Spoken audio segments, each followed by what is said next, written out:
That's cool too. I like that. I think they can hear us. Let's Okay. Sorry.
قاف والقرآن المجيد بل عجبوا أن جاءهم منذر منهم فقال الكافرون هذا شيء عجيب.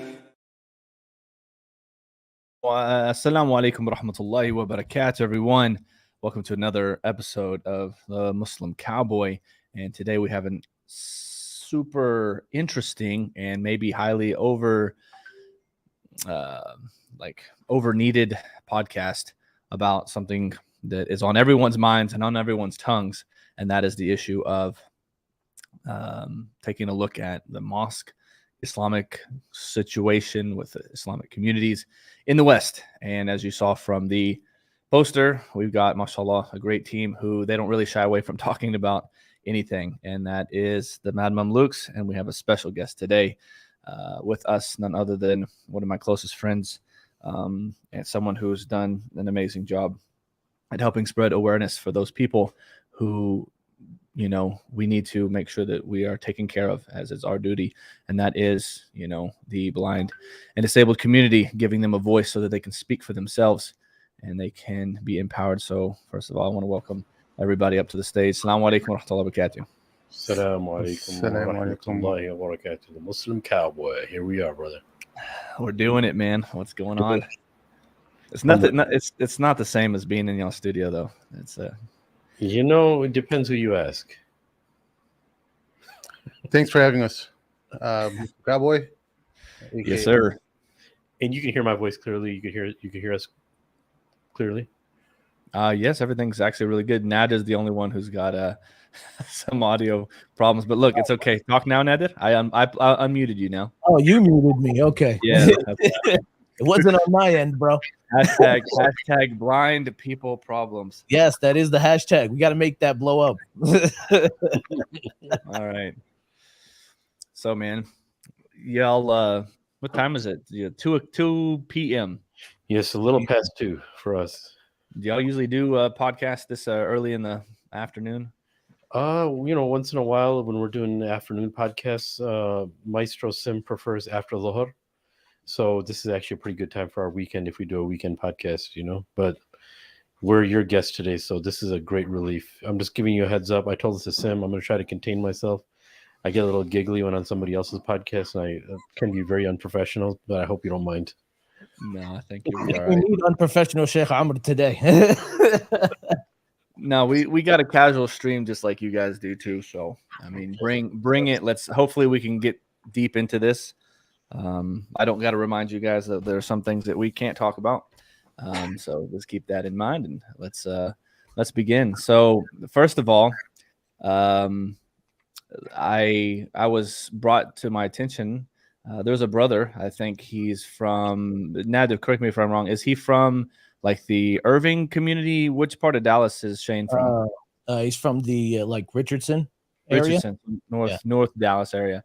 Yep. You know, and there's I'm very aware of like some of the convert groups that are going on, but several people have come to me personally from shuyukh and other people saying that, you know, the convert groups, they've just been relegated basically now to just like WhatsApp groups where, you know, maybe 1 or 2 people talk and post stuff all the time and nobody else really participates. There's no real feeling of togetherness. I mean, at some point they were like playing pool together and maybe doing some other stuff. But, you know, there's also a lot of other issues that some people brought up, you know, with the way it was run and how it wasn't really, it just didn't feel like something that really brought the people together. And so I kind of wanted to start with that because, you know, this is something that's really important besides the issue of what we'll get into with what's kind of the hot topic of what are the roles of masajid? What are the roles of the imams in the masajid? What are the biggest problems? So I guess, Nadir, if you could like shed a little bit of light on Shane and the situation that he was talking about there in the North Dallas community, and what is it that he sees as like a major issue with the way that they give care and concern to new Muslims. Yeah, so the thing is, it's definitely a convert revert type situation. But you know, one thing I just want to comment on what you said, like, you know, there's these groups that there really isn't much participation. There's just two people generally talking, and it's just like, oh, here's a link, here's a link, here's a link, here's a link. You know, this isn't just a convert thing. It seems like anytime there's a niche group on WhatsApp, right, this is what happens. Because I'm in like 3 or 4 different blind Muslim groups, and it's the same thing. It's literally the same exact thing. Do you think there's like a group burnout, like quote unquote? I think group burnout is definitely a thing. Yes, 100%. But if we're talking about the Dallas, the DFW situation in particular, right? What happens is that you have all these groups, and the biggest concern is that nothing ever changes, right? You have all these groups that come together to, quote unquote, support each other, right? Whether it be a convert group, Latino Muslim group, blind Muslim group, whatever it may be, right? All these different separate kind of groups, sisters groups, whatever. They come together and they all start off with a good intention, right? Let's come together. Let's put a place where we could talk about issues, where we can actually build a brotherhood and sisterhood and build a community. But what they all end up being is just, like I said, it's a place to just share links constantly. Just, oh, here's a link. Here's a link. No discussion or conversation ever really goes down. Nothing of substance actually happens. And it never leaves that. Mask. I call it the Muslim mask. Okay. And let me explain to you what I mean by this. The Muslim mask is like people try to be overly Muslim whenever they're around other Muslims. If that makes sense. I don't know if that makes any sense. I don't know if that's clear or not. But it's a thing where it's like, no, what do you like to do? You know what I mean? Oh, I like to pray tahajjud. No, bro, that's not what I'm asking. You know what I mean? Like, what's your interests? Because alhamdulillah, of course, Islam surrounds our life, but we all have different things that we enjoy doing, ways that you can actually build that brotherhood, build that friendship, right? This is how you build a familial relationship, when you guys just hang out. But it never happens that way. So that's the thing about the groups. But in regards to that area, not only are these groups coming together to just build a social fabric for this community, whether it be converts or whatever, but they also bring up concerns to masjid leaders, right? Whether it be leadership at the masjid, imams, board members, and they either get the cold shoulder, or you get a thumb put on you, right? You're not allowed to speak up, and if you do speak up, then you get quote unquote blacklisted from the community, and then rumors start to spread about you. You're a troublemaker, that you always are trying to cause fitna, or so this is the major complaint, right? As far as I know, and there's many more to go, right? We could talk about accessibility in masjid. Shane is also visually impaired. There's a lot to go, but the biggest part of it is that it feels like there's this boy and boys club, so to speak, right? Where you have these certain people in the community who are the all-powerful members of boards, or the imam that can never be questioned, and that's where the buck stops. And that's where the major issue is, that we never talk about issues, we never address the issues, and then whenever you do try to do it, you get shut down across the board. I'm gonna play the devil's advocate here. As welcome, Mort. I saw you coming in the studio, man. Yeah, I didn't want to jump in between those, discussions. So, salam alaikum, by the way, guys. How you guys doing? Salam, bro. Let's like I said, I'm gonna play a devil's advocate. Don't you think that masajid, they have to be kind of tough on people who come in, because then anyone can start coming in and causing a problem, and making people want to run away from the masjid if they don't keep a tight lock on who can come in and speak and bring up issues. And you don't want, hecklers coming in the masjid all the time, right? What's your opinion on this? I agree with you, right? I agree with you in that respect. But if you see somebody coming to the masjid, or there's a known member of the community, or it's someone that, it generally has credibility, right? I'm not talking about just some rando. I'm talking about someone that you see all the time, someone you see at the masjid, or someone you see online, and they're doing work, right? They're doing work. Whenever they bring a concern to you, you shouldn't, whether it be a community member or someone that has, like a legitimate stance within the community, someone that's legitimized, not just some dude off the street, like you said, right? You don't just let anybody come up and talk, but whenever you see whenever you hear the same story from multiple people, is it the people or is it the administration or the leadership that's the problem? You know what I'm saying? Yeah, so if I can chime in, I think there's a few parts of this. I think the first part is, look, people are given, if you start from all the way from top going down to the trickle effect to the bottom, people are given leadership who don't deserve leadership. And that's in every organization that also follows through in masjids and Islamic institutions, right? And then you have the people who are working there who may not be, who, if you want to say you have leadership, and then you have board members themselves who are kind of like the second tier of leadership, rest of the board members, other than the president, who, how often have you ever seen a Muslim or an Islamic scholar as a board member, or a few Muslim scholars on a board member as board members? It's very, very rare.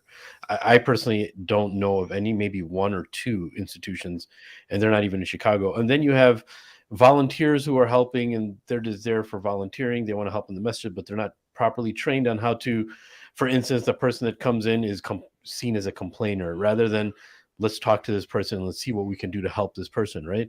If they were working at an airlines, or if they're working at an airlines lounge, for instance, there would be extra super catering to any little issue that came up, and they would take the blame for everything, even though the airlines, the lounge, for instance, that people go in, when they're waiting for their flight, even though it's not their fault at all, but they take the blame, right?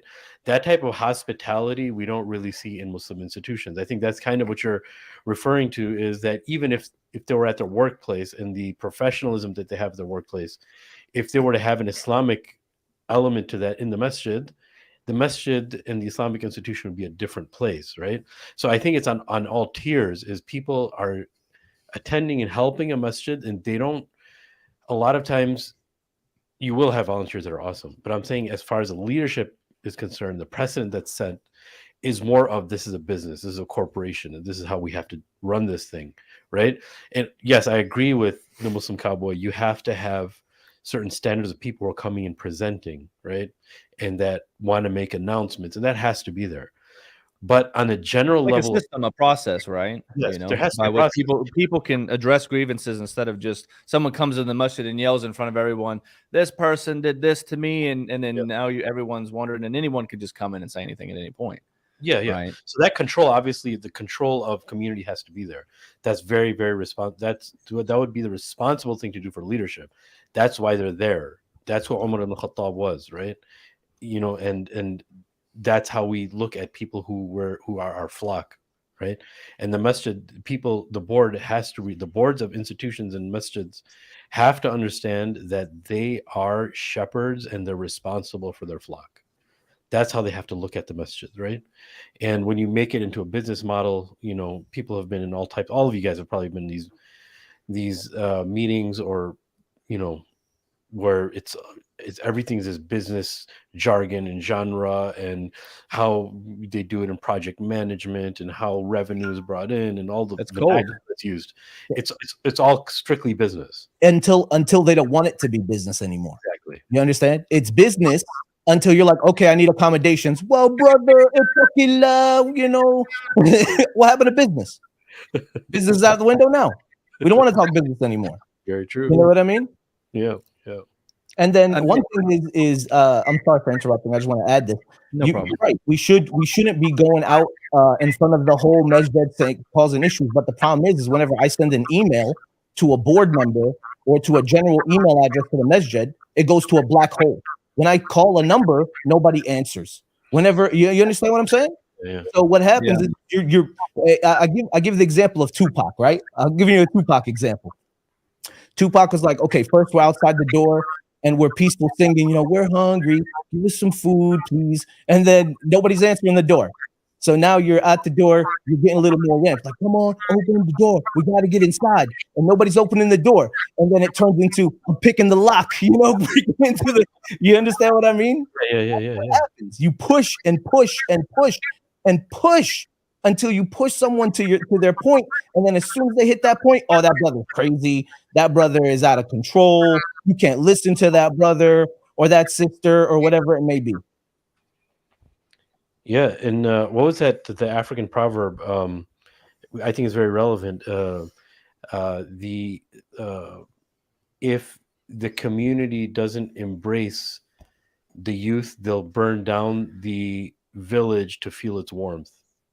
Right? Wow. It's something to that degree, right?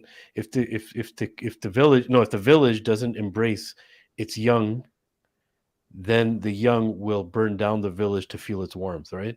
And that's basically what we're seeing is kind of happening when people are kind of retaliating on a religious institution. They've been asking for things, they need something, they've been hungry for something, they've been thirsty for something, and if it doesn't happen, then they just go out guns blazing until they can feel some type of warmth, right? So you know what? I think it's really easy to blame just masjid boards. Yeah. It's convenient, but I think in a lot of ways, the masjid boards are a reflection of people that Of the tend people. Yeah. You took the words out of my mouth, bro. Because what happens is even if you bring something up, like let's say someone like Nader will come up with a complaint, right? And people maybe behind channels will say, yeah, man, I got you. I agree with you. You're good, man. This is right. It's wrong what they're doing to you. But when it comes time for them to say this in front of leaders, they don't want to do it. So they feel more comfortable with the leaders in the actions of the leaders than in actually what they believe is right. So if you can't, as a community, collectively rally behind something and expect somebody else to stick their neck out for you, and then you expect that change to happen, it's not going to happen. If you truly, as a community, you're disgusted with the way things are, you collectively have to speak up, and then you have to take initiative, right? You can't just say, let somebody else do it. I can complain, but let somebody else carry the ball. It doesn't work that way. Right? Again, Yeah. playing devil's advocate, how many people in the community actually knows what goes on with boards, and they know that, like, for example, when I was building fences before I came to Medina, I had built a fence for a guy who was one of the main board members or the chairman of the board of a masjid there in Dallas, Fort Worth area. And this guy, he didn't pray. He wore all the gold in the world. I mean, he just didn't care about anything. This guy was filthy rich. And, I got to know about this. But like before this guy never comes to the masjid, but I end up finding out that, okay, he's the chairman of the board of this major masjid in the Fort Worth area, Dallas area. And I'm just like, the other people don't know about this. They don't know that this guy who doesn't pray, who commits, who knows how, which is worse than any other sin after that, by the way, this guy's making major decisions for the community in this area. Like, and I'm not going to name the masjid, but I'm just like, this is crazy. We don't have to name names. I don't think we have to name names. I think our point will come across very clearly. Yeah, but I mean, I just want to come back to push back on that thing. So here's the thing, right? Let's say you were going to send your kids to a school, right? You're pretty sure that you're going to investigate the curriculum, who the teachers are, what they believe in, right? And you're going to make every effort to do that.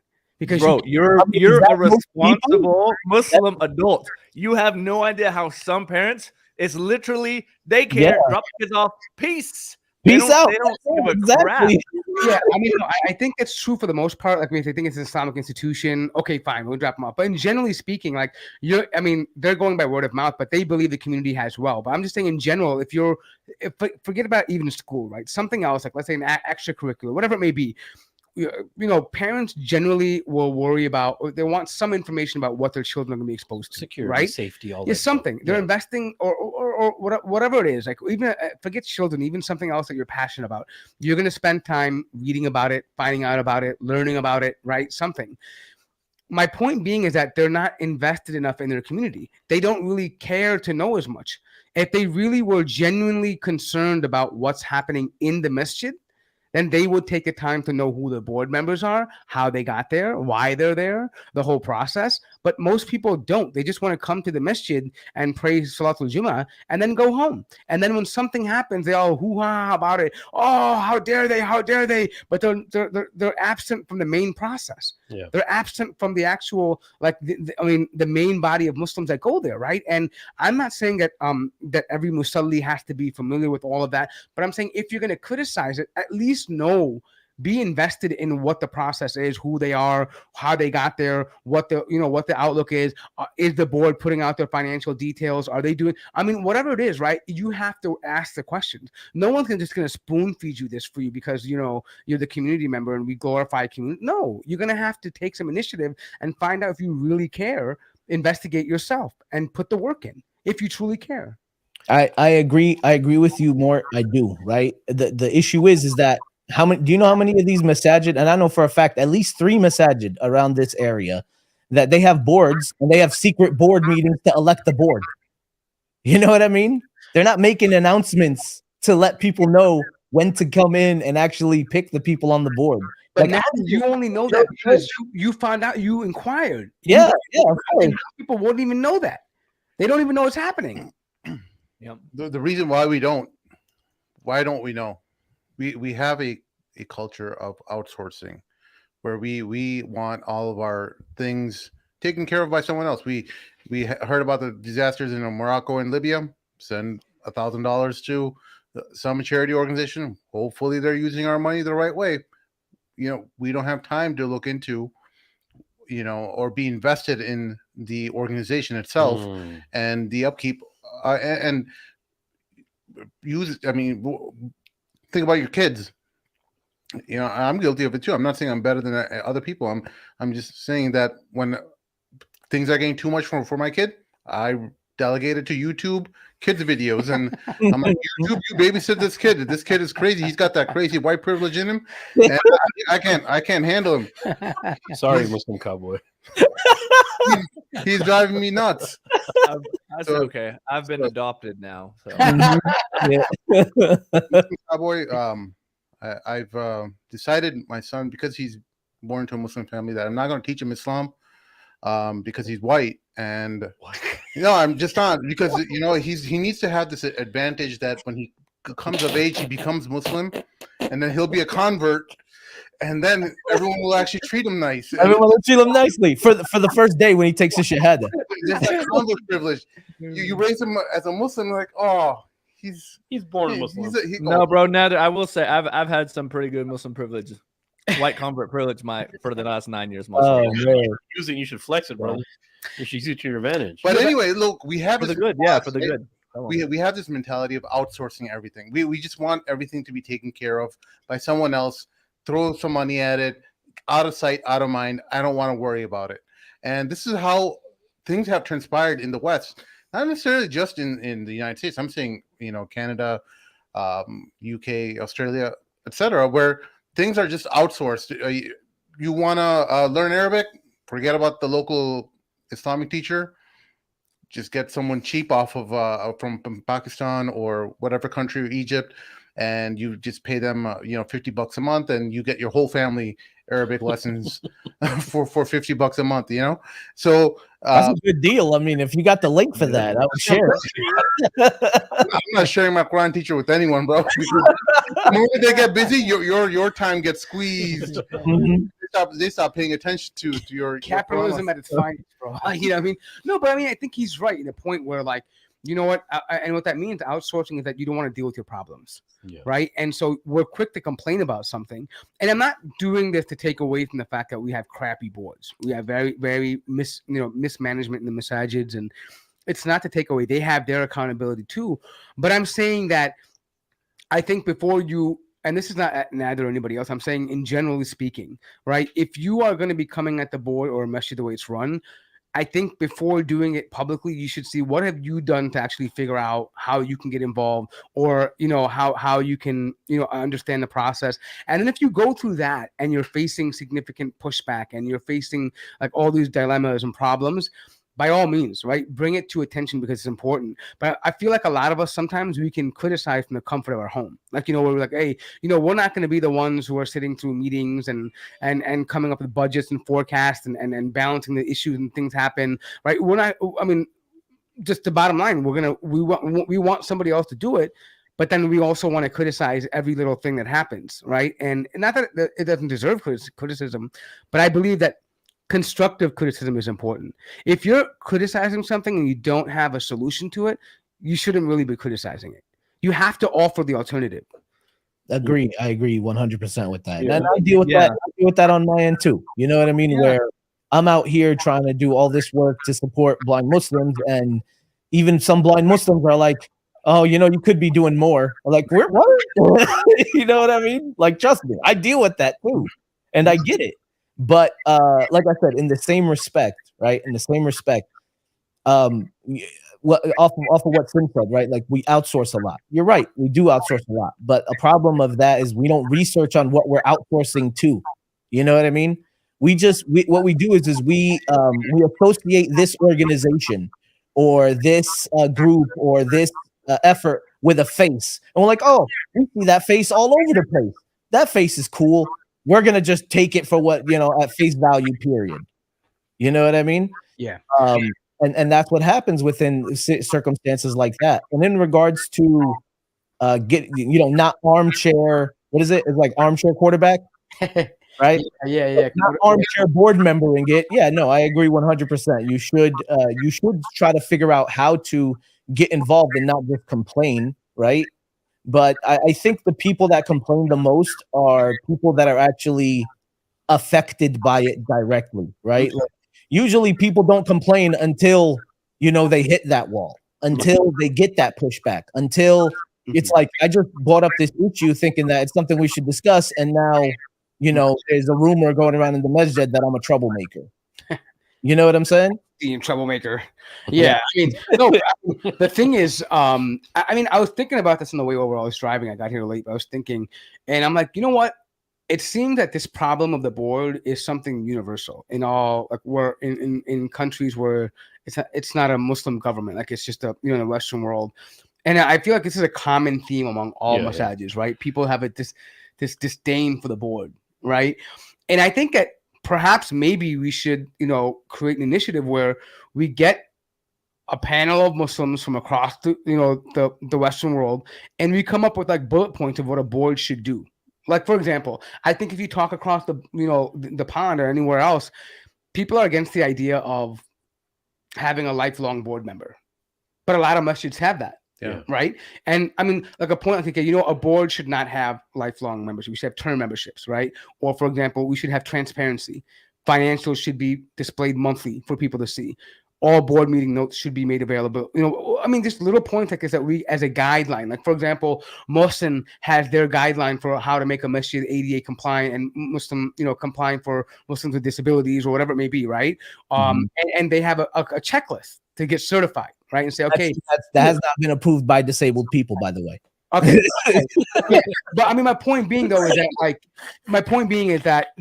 that they have come up with some kind of groundwork to say, okay, this is something that needs to be done in order for you to be approved by an organization. That's the problem, more. Literally, you just gave the problem. You said it yourself. There needs to be a group of people with it, like community members that come up with this, not the board that comes up with this. Yeah. That's literally like you just said. Oh, Muslim has these guidelines. Yeah, no blind people are like, what? So many things are missing, and we had meetings, and we advocated, and nothing was added to that, and nothing was taken further. And then whenever we tried to speak up about it, oh, these guys are troublemakers, and they can Fitna. You know what I'm saying? No, just I don't want to specifically focus on Muslim, but this is just out of my own. No. Doesn't Muslim actually have disabled people on the board itself? One disabled board member. Okay, no, okay. Yeah. One out of 9, you got one disabled board member. But that's cool. I mean, my point being is that, of course, they probably have. I didn't try to name names, bro. You know what I mean? No, my point being is that there's some type of like initiative. Granted, they may have their problems, but I'm saying the process of it, meaning that, it has to be people outside of the regular board that are across different, landscapes or represent different factions of the community. And I think we can collectively come up with a checklist of what a board should and shouldn't do. Okay, more based on what you look. Can we backtrack a little bit? Because I agree with you 100%. People for the past 30 years have been complaining about boards, right? Yeah. So what if we break this down originally? All masjids are 501(c)(3)s, right? Mm-hmm. Yeah. So the existence of a board, let's just talk about that. Well, I hope they are. No. So let's just say this. The way a masjid is set up, and it has to be in the United States, especially, I don't know how it is in other countries, it has to be set up as an entity, a corporation, right? Mm-hmm. So since it is by default set up in the framework of a corporation, Mm-hmm. does the board have to exist? Is there a board that has to exist? You need to have a minimum of a board, You need a So minimum. So that's depending on the the state. reason why I'm breaking down this on a molecular level of where this is actually coming from, so we can. Mhm. I hope on this podcast we can give, like you started giving some constructive solutions. I hope we can do that. But in order to do that, I think we have to know how this thing works. Yeah, right? yeah. So I think what you're getting at is that the reason why we have a board is because to comply with Yes. incorporation documents and policies, there has to be a minimum number of board members and Which trustees. is generally 3 Yeah. across the United States. 3 board members. Yes. Cool. But the fact is that it the fact that we can't evade is that it is considered a corporation, right? Yeah. And the fact that it's a corporation already, this is my personal opinion, Mm-hmm. is that it's almost going to set itself up foundationally for some type of failure if you're talking about on an Islamic level, because the masjid itself is looked at originally on paper as a corporation and not something that's established itself by the country. I don't know if I necessarily agree with that. I think, I mean, those are just articles of incorporation, but you can have like people, okay, for example, you can have. But you understand what I'm saying? Yeah, yeah, I get you. But see, if we bound ourselves to legal obligations, that's something different. But to have a board member, you can have a board of a corporation, but I mean, they can say, listen, we're going to have an actual board that all the community agrees on, right? That's just for legal paperwork filing. But I mean, because technically, what is a board? A board is Shura. Yeah. Right? And so we want Shura. It's supposed to be. Yeah. Yeah, I mean, I'm saying ideally, we want a Shura who can make decisions that are responsible and reflective of the community and of all the situations, right? Meaning that taking into account what's good for the community, what's good for the masjid, what's good for, and under the Islamic guidelines, we want a Shura that can do that. So I think structurally, we don't have a problem with a board, right? So structurally, we don't. Structurally, I'm talking about the paradigm of which originally the board was born from, is the idea of people who look at it as a corporation are the ones who are actually fully involved in that corporation of a masjid. That's what they made it out to be. So the way I look at it is like, for example, a corporation, you have a chairman, right? Yeah. And the board, they report to him and he takes advice, and the board can also replace him as well, right? I look at that like the structure of a khilafah and his shura, like a khalif and his shura, right? That yes, he has the overriding veto power, generally speaking, but his shura can advise him, and they have strong advice, strong counsel. And if it gets to a point where it gets too much, they can lose confidence in him, and eventually khuruj happens, right? But the point being, though, is that the structure in itself shouldn't be something that prevents us from doing what's Islamically obligated upon us, right? 100%. Because there's many things that we have to do. I mean, because getting rid of the idea, we're not going to stop being a 501c because masjids are not going to start paying taxes, right? Yeah. They're not going to do that, right? Yeah. So that's just the legal framework that we have to work with, Yeah. right? There's no bypassing that. So the idea of, hey, but I don't think we necessarily have to be set up for failure because of that. We have to be conscious of that and say, hey, we have to have this on paper, but in actuality, we're going to have a revolving board member of, whatever it may be. We have accountability. We have certain checklist of things that we can come up with that all Islamic boards should have. And if you don't comply with our Islamic board organization or union, whatever the hell you want to call it, right? But something of that nature, it's not certified. So, hey, you caution yourself. Hey, if you go to this masjid, this board hasn't really complied with the checklist that we put out forward. So you might want to be careful being part of that community. Yeah. You get what I'm saying? Yeah. So we can have an outside independent kind of control, right? Like oversight to the way that boards are being run. So even now moving forward, like my idea, and you guys, we can criticize the idea, please do. My idea has always been for institutions and masjids is the backdrop should always be, again, in my opinion, Muslims don't have anywhere in the world an entity they can look up to and say they're proud of this place. Rather, when we travel places and people see our blue passport or they see the British passport, they give you respect. Children, dude, I remember when I was 5 years old, turned 6 in India, when I went to India when I was a little kid. Bro, my mother's family lived on the outskirts of the village, which is like 5 to 6 hours from Hyderabad, right?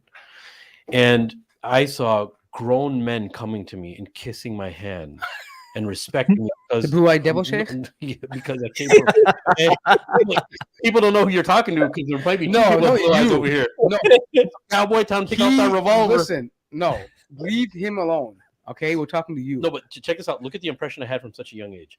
All these people, America say, oh, he came from America. People we walk on the street will like because villages are small, even though it's big in size, but everybody knows each other. Oh, the Americans are here. Oh my God. And I was the oldest boy. Did you take advantage of them? No, of course I did. Oh.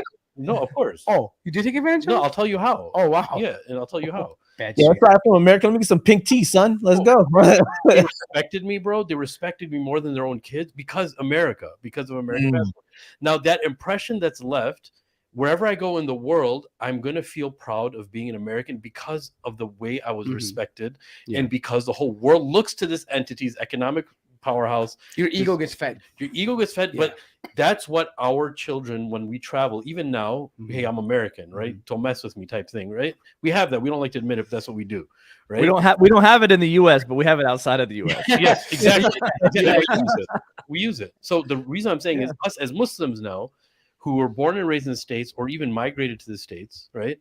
We don't have an entity other than our Americanness that makes us proud about something on that carnal level. So to sum up what you're getting at is that there's no central leadership and authority at all that we're proud of. We that can look at our kids and that can trickle down like the policy of how something should be done. But it's not something that we're proud of. It's not something we're proud of. Like when our kids, we take them to other countries, it's like, oh, it's so disgusting here. Oh, it's all associated with backwardness. If we take them to any geographical Muslim location, it's all associated with. So are you saying you think the problem originates that outside the country? That no. I'm not done with my point yet. So what I'm saying is, okay, keep going. We should build masjids and institutions with the mindset of what are we doing to make Muslims so proud of their Islam that this institution has to be so awesome. And awesome doesn't mean it has to be complicated.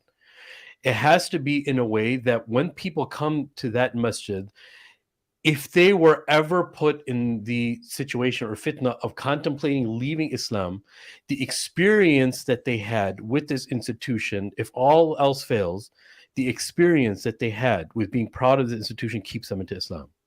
That I feel should be the backdrop. We should build, it doesn't have to be lots of institutions. We should build an institution. Our masjids should conduct themselves as every person, Muslim or non-Muslim, who's going to step into this masjid, they are going to be so proud of what we've made for them here as Muslim and as Islamic, that this is the entity that they associate Islam with, nothing else. How do we do that? Well, that's why I think we're here today, right? That's what we're here to discuss as far as solutions are concerned. But there's multiple things. Look, people may think it's cliche. Okay, well, the Shura was like this, and people can say, "Oh, that was 1400 years ago," right? But there's actual things that we can legitimately, practically take from the Shura on a very simple level. You mentioned Shura. The board is supposed to be a Shura. How many boards are actually a Shura, though, like in the true meaning of a Shura? How many of them understand Shura Council Islamically, what Shura is? And just to let us know how grand Shura is, we learned the concept of Shura from Allah subhanahu wa ta'ala, who told the angels that he's going to be creating his representative on this earth, right? That's where one of the birthplace of Shura is. Allah didn't have to do that. Does Allah have to ask the angels? He's not even asking them. He's telling them. Yeah. He wants to know what they're going to say, and he knows what they're going to say. He's Allah. So Allah is demonstrating us to that, right? Demonstrating to us that وَإِذْ قَالَ رَبُّكَ لِلْمَلَائِكَةِ إِنِّي جَاعِلٌ فِي الْأَرْضِ خَلِيفَةً قَالُوا أَتَجْعَلُ فِيهَا مَنْ يُفْسِدُ فِيهَا وَيَسْفِكُ الدِّمَاءَ, right? I'm putting on this earth a representative of mine. What Allah is showing us human beings is that there's no success, especially in the birth and the origin story of this human. He's being born before he's going to be created. There's a shura that's taken place, and this is the strongest thing that's going to make him successful because he's a social being. And if Allah made us social beings, we cannot. So if we can't succeed without a good shura, how many of our respective community members who are a part of boards actually have embodied this concept of shura? Because if they did, and if they were part of the board, they wouldn't be proud of it. They wouldn't be able to sleep at night. They would be so afraid of the responsibility they have of every musalli, whether they know, they don't know, munafiq, or whatever the case is. They would feel, number one, like they were the worst Muslim there, and Allah has like Abu Bakr said that I'm the least deserving of leadership, but I am forced to be in this position. Mm-hmm. I Those think types of people, that's the thing, right? those personalities is what we're looking for. Yeah, because a lot of these board members are there because one of their boys is a bigger member of the community. Or And this what guy- happens too is they don't allow for there to be, because one of the key points that a lot of people miss with Shura is that there is still one leader amongst the Shura. Yes. There has to be somebody who the buck stops with. And a lot of these Shuras, they don't have that. Or that figurehead is actually, their BI, Puppet. you know what. Well, Right? They're puppet. I'll say the word puppet. That's a better word. So that's a great point that you brought up, Cowboy, that there are Shuras, but then there's really weak leaders who are leading these Shuras. And I can think of a couple examples right in Chicago, where we have strong leaders leading masajids, where they're not only the president or the chairman of the board, but they're also the scholar as well. And the imam, and they have a strong weight, and everyone in that community just follows his line. Whatever he says goes, and there's very little Oversight. That's so rare. pushback. Like Yeah. we don't see this in Texas. I mean, we actually have a problem. I can count on my hand the amount of masajid that actually have a dedicated imam, because the shuras don't want someone who's going to have too much power to be able to tell them how they need to do things. Like one masjid in South Arlington has not had a official imam for over a decade. Well, they had one. They had one, but it was kind of like, we only want you to kind of do these certain things. And then same thing in Houston, where I converted. One of the masjid that I went to after I converted, like for 7 years, it took them before they hired, an imam, because they were, they didn't want to relinquish a lot of control, or whatever you want to call it, right? So in Texas, I mean, from my experience of what I've seen, this is actually an issue. And when the imam comes in, there's imams that I have met, and they say that the board has the meeting, they do all their stuff. I have to sit outside of the room. Then once they'll call me in and say, you can come in, and then they'll say, hey, we're talking about this. Tell us what the Quran says about this issue. He'll start talking, and they're like, no, that's not. They'll even say, that's not what we wanted to hear. Tell us, give us another answer. I swear, like I've heard this with my own ears. Yeah. Right, from people, and they're like, they just want us to be moldable the way they want us, and I'm like, stand up. They're like, we can't. They're like, we're still here only so that we can make a little change. But So I like, think we can't do that's anything, another or else we're issue. immediately fired. Yeah, that's another issue that boards need to fundamentally understand too, that their job is not to dictate to the scholar what Islam is. Their job is to listen to the scholar who's giving them the advice, and then act accordingly. And I think what you're describing has been a problem even in certain masajids in our area, where there have been shuyukh that have been dedicated imams, and they have to end up getting fired, or they have to end up leaving themselves, because either the board tries to pressure them to do something which is either un-Islamic, or they're just the board doesn't want to actually take the Islamic route, and they have to fire the imam to get by. No, and let's put that in perspective. Look, you did everything, your due diligence, to have a hiring process for this sheikh of the masjid, the religious director, because you're going to hire him. This is the mindset. It all starts with this mindset. We're going to bring this person in because he's going to be our religious consult for everything that we do. Mm-hmm. And no matter how much power we have, or we supposedly have on paper, this person on a religious level, we're going to listen to him because we trust him, right? Even the chairperson or the president, right? So it starts even at that level. So all these people are in place. It's just they're not doing the right thing. So just 1 second, just so we understand even further, because we talked about what the role of Shura is, but the role of the Imam is the Amir. Mm-hmm. Should be. Originally. Should be the role of the Imam. I think that's what it should be, right? Yeah. The Imam is the Amir of that community. And the Amir, maybe speak about what that position entitles, like meaning what that means for the people. Yeah, so that's why I was talking about the corporation thing and having a board. And because if you have a board now, there's not a board member that can be an imam. That if they could do that, that would be amazing. Wait, there's not a board. There's one here in Texas, not in the DFW area, but in Houston. very well-known sheikh, who's also the president of the board. There you go. You know what I mean? And guess what? He runs his ship is tight. And I said ship like the boat. He runs a tight ship. You know what I mean? Yeah. So alhamdulillah. And it's a beautiful community. There's a lot going that's really good with that community. And that's why I was talking about corporation more, is because usually it's the board and then it's the imam.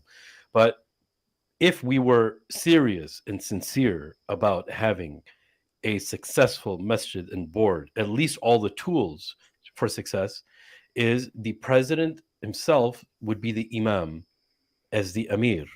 And he doesn't have to make all decisions on his own. He should and has to consult the people who, so now this is where the dynamics change. He has to be involved on who's going to be in the board now. What he just mentioned about the imam, he's like, sorry to say this, and I mean this in the most productive way, that imam is a lapdog. That imam who's out of the office and they call him in, what is a religious thing? Oh, we were hoping you were to say something else. That person is just there to show the community that we have an imam. Just emotions. Just unfortunately, that's most imams, though. yeah, no, of course. That's why we're having this conversation. Yeah. This is why we have the entire episode today. And I really want solutions. Yeah, because so there's a lot of people this- who are watching and who will watch. Yeah. And like how, because we can complain for Yeah. like 5, 6, 7 hours. Absolutely. Right? Great Yes. complaining podcast.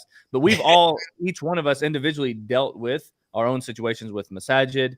And you guys have more experience than I do, Madam Mamluks, you know. Yeah. So like, and we can, I want to go into that. Yes. But like, I want us to focus, too, in this. We don't have to start giving it now, but I want us to focus and think about things that we can offer as solutions, because, right? I mean, who are we if not people who are actually going to bring something to the table? Yes, sir. I'm just thinking, like, recentering back to what we were talking about, the role of the Amir, right? And using that in comparison, I mean, or in tandem with the fact that we have we have to have a corporation, right? And there has to be a corporation that has board members and it has a chairman, right?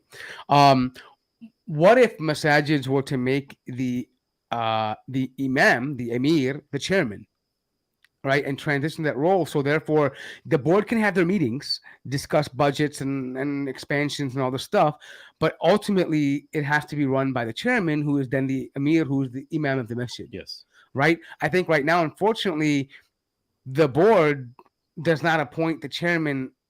Does not appoint the imam as the chairman.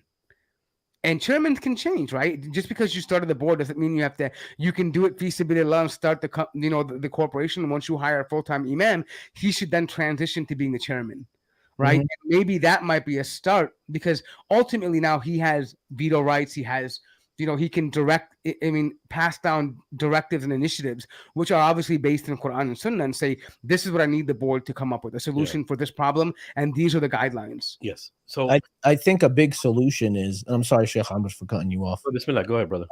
I think a big solution, because let's talk about solutions here, right? Number one, I think that is the key, right? The imam, the one with the knowledge, should be the one at the head of that board. The buck should stop with them, right? Secondly, board members need to be people that aren't asking to be board members. Exactly. Yes, They can't, and this is all of the board members we have today. They're all board members. It's full of people that want that. Why? Because they want that power within the community. It's an ego trip, right? So we not even an ego trip, not necessarily. I mean, it's even like it's for business purposes. Like a lot of the ones that I know, they run the gas stations that sell liquor. They have the car lots that have interest loans for the cars that they sell. I mean, they're there, and then everyone knows about them because they're using it to promote their businesses, to network, right, and to get these relationships. Like a lot of them, they build their relationship with city council, and then they say, look at us, we're good members of society, which they are for the most part, but they're still doing haram, and they're raising up their haram businesses through the masjid, connecting it with, the Arlington and other city councils. No, right? and people who work at places, they like to say that they're working at, voluntarily at different places and initiatives for the community. Most companies, they do that. They ask you what you're doing outside of work to know what, the person's culture and all that stuff is like. But as far as solutions are concerned, I think that what I mentioned first, and I'm not saying I'm 100% right, but if you break it down on the most molecular level, on the hiring process, it starts with the mindset of the hiring process is that this board is going to hire this imam or this religious leader or all of the above, because a lot of imams are in charge of religious affairs, and the imam and their youth directors or all of that. And they have so much responsibility that they are actually running the masjid almost single-handedly, except for the finances, right? That's what generally ends up happening. You got to do the janazas, they got to do the counseling, even though they're not trained in counseling and all that kind of stuff. So it starts off with the mindset is that this imam that we're hiring, this individual is going to be our religious consult. He is going to be the Amir. He's going to be our Amir, right? And he is going to be given certain powers, and you can put that in clauses and all that kind of stuff. But what happens next now is that the rigorous process of vetting somebody out, not only do they have to know religiousness, they actually have to have leadership skills. They actually have to, and when I say leadership skills, I mean in an Islamic context, not in a Western context, right? Of how to run a corporation, not that type of leadership skills, right? They have to be a proven leader of taking care of Muslims and taking care of the affairs of the Muslims in this microcosm, which is a masjid. Those should be the criterion, and that's where the mindset begins of change and solution, I think, right? Of when we're bringing this person on board. Yeah, is that what you think? That's what I think. What No. about? No, I mean, no, we're good. No. Sims is just trying to get a little cricket or something making noise for us. So I'm trying like this thing that you got it. We're good. Okay, yeah. I don't know. We're trying to get rid of this freaking creature that's in our studio. Yeah, it's kind of like that evil board member who's just creeping around, right? We're trying to get rid of him. No, trying to spray the bug spray. No, but I mean, look. Like I said, there's gonna have to be people. Like the first thing that Nader mentioned was that people who ask for power generally shouldn't be people who should have power, right? These are people who should be picked up based on their merits. Yes. And that generally comes from the suggestions have to come from people who are regulars in the community, who aren't just the donors. Yeah. Agreed. Who are regular musallis that come in there, people that are involved with like the actual work that happens, everything from the janitorial work all the way up into the fundraising, right? People who are actively involved in the masjid. Yeah. They have to have a say because ultimately they're the ones that are going to have to work and report to this person, right? They're the ones who are going to have to entrust what's happening to these people. Yes. So if you want to, and one of the things, the reason why I mentioned trust is because one of the biggest issues we have right now is community members don't trust the board. And how do you establish trust if you have people who are unknown, virtually unknown? Like, I think that's a double-edged sword too, no more, because you're right. People don't trust the board, but at the same time, they overly trust, like, the famous speakers or something like that. Yeah, I mean, but that's a different issue. That's next topic. We'll get to famous speakers in a little bit. Topic. Yeah, because that's more of a personality, right? And that's a whole different issue. But I'm saying at the board level, right? Like, look, like Muslim Cowboy mentioned, like the board that he was going to had probably no idea this guy had, walking around like Mr. T with gold chains and living the life, right? They had no idea, right? But and that's how disconnected usually board members are, right? So, and how do you expect the community and people who work for the masjid work to better it? How do they trust the board member? They don't know. They have no idea who he is or how he got there, right? So that board member process, like the selection process, has to come in a better way. And that, I would say, it has to come from people who are actively involved, who are putting in the work, and regular people who attend the masjid, who are part of that community. They have to have a say. They should make the recommendation. Hey, I think this brother or this sister, whatever it may be, should be part of the board. Yeah, you can make the community can make the recommendations, and then it should be a public, whether it be a vote or the imam picks from this pool of people or something, Yeah, I mean, I think it can come as a recommendation. I'm sorry, go ahead, Muslim Cowboy. What were you gonna say? No, I mean, but what if we have a masjid, right? That, say, for example, there's people coming out and saying they've been slandered, and they say my name has been put on, a ban list for whenever I come in, I have to be kicked out of the masjid, and they have all these problems, and they claim that they've done nothing wrong, and then the board says, well, this person is doing something wrong. and then you have maybe a couple years of people, having grievances and nothing's being done. What would be the first step for people to start, changing things? Like, how do you change a masjid that, has it to where it's, it almost seems like, okay, how can we change the people that are here? It's now we've got, 4,000 to 5,000 people in the community. So it's like this massive beast. You just get up, move, go to another masjid that you could possibly change yourself. Or what are the steps for even trying to change something like this? Because you can't, like I said, you're not going to just go up in the middle after Dhuhr prayer and then start, yelling out loud and telling people things need to change. Because you are going to make it to where you look like the wrong guy and they're the right. Right. I mean, I think it's a very complicated situation. And I think it comes back down to the original, I think that what we're talking about, right? Meaning that if the community trusted the board, right, they would say, okay, well, the decision the board made is probably right. But if you don't trust the board and you don't know them, you're automatically suspicious of why the board did that, right? Like I'm not saying they could be wrong too, but I'm saying as part of the tension is that, hey, a group of unknown people are now telling people who can come and who can't come to the masjid. Like, it's very strange. Why are they doing that? Why isn't there grievance, right?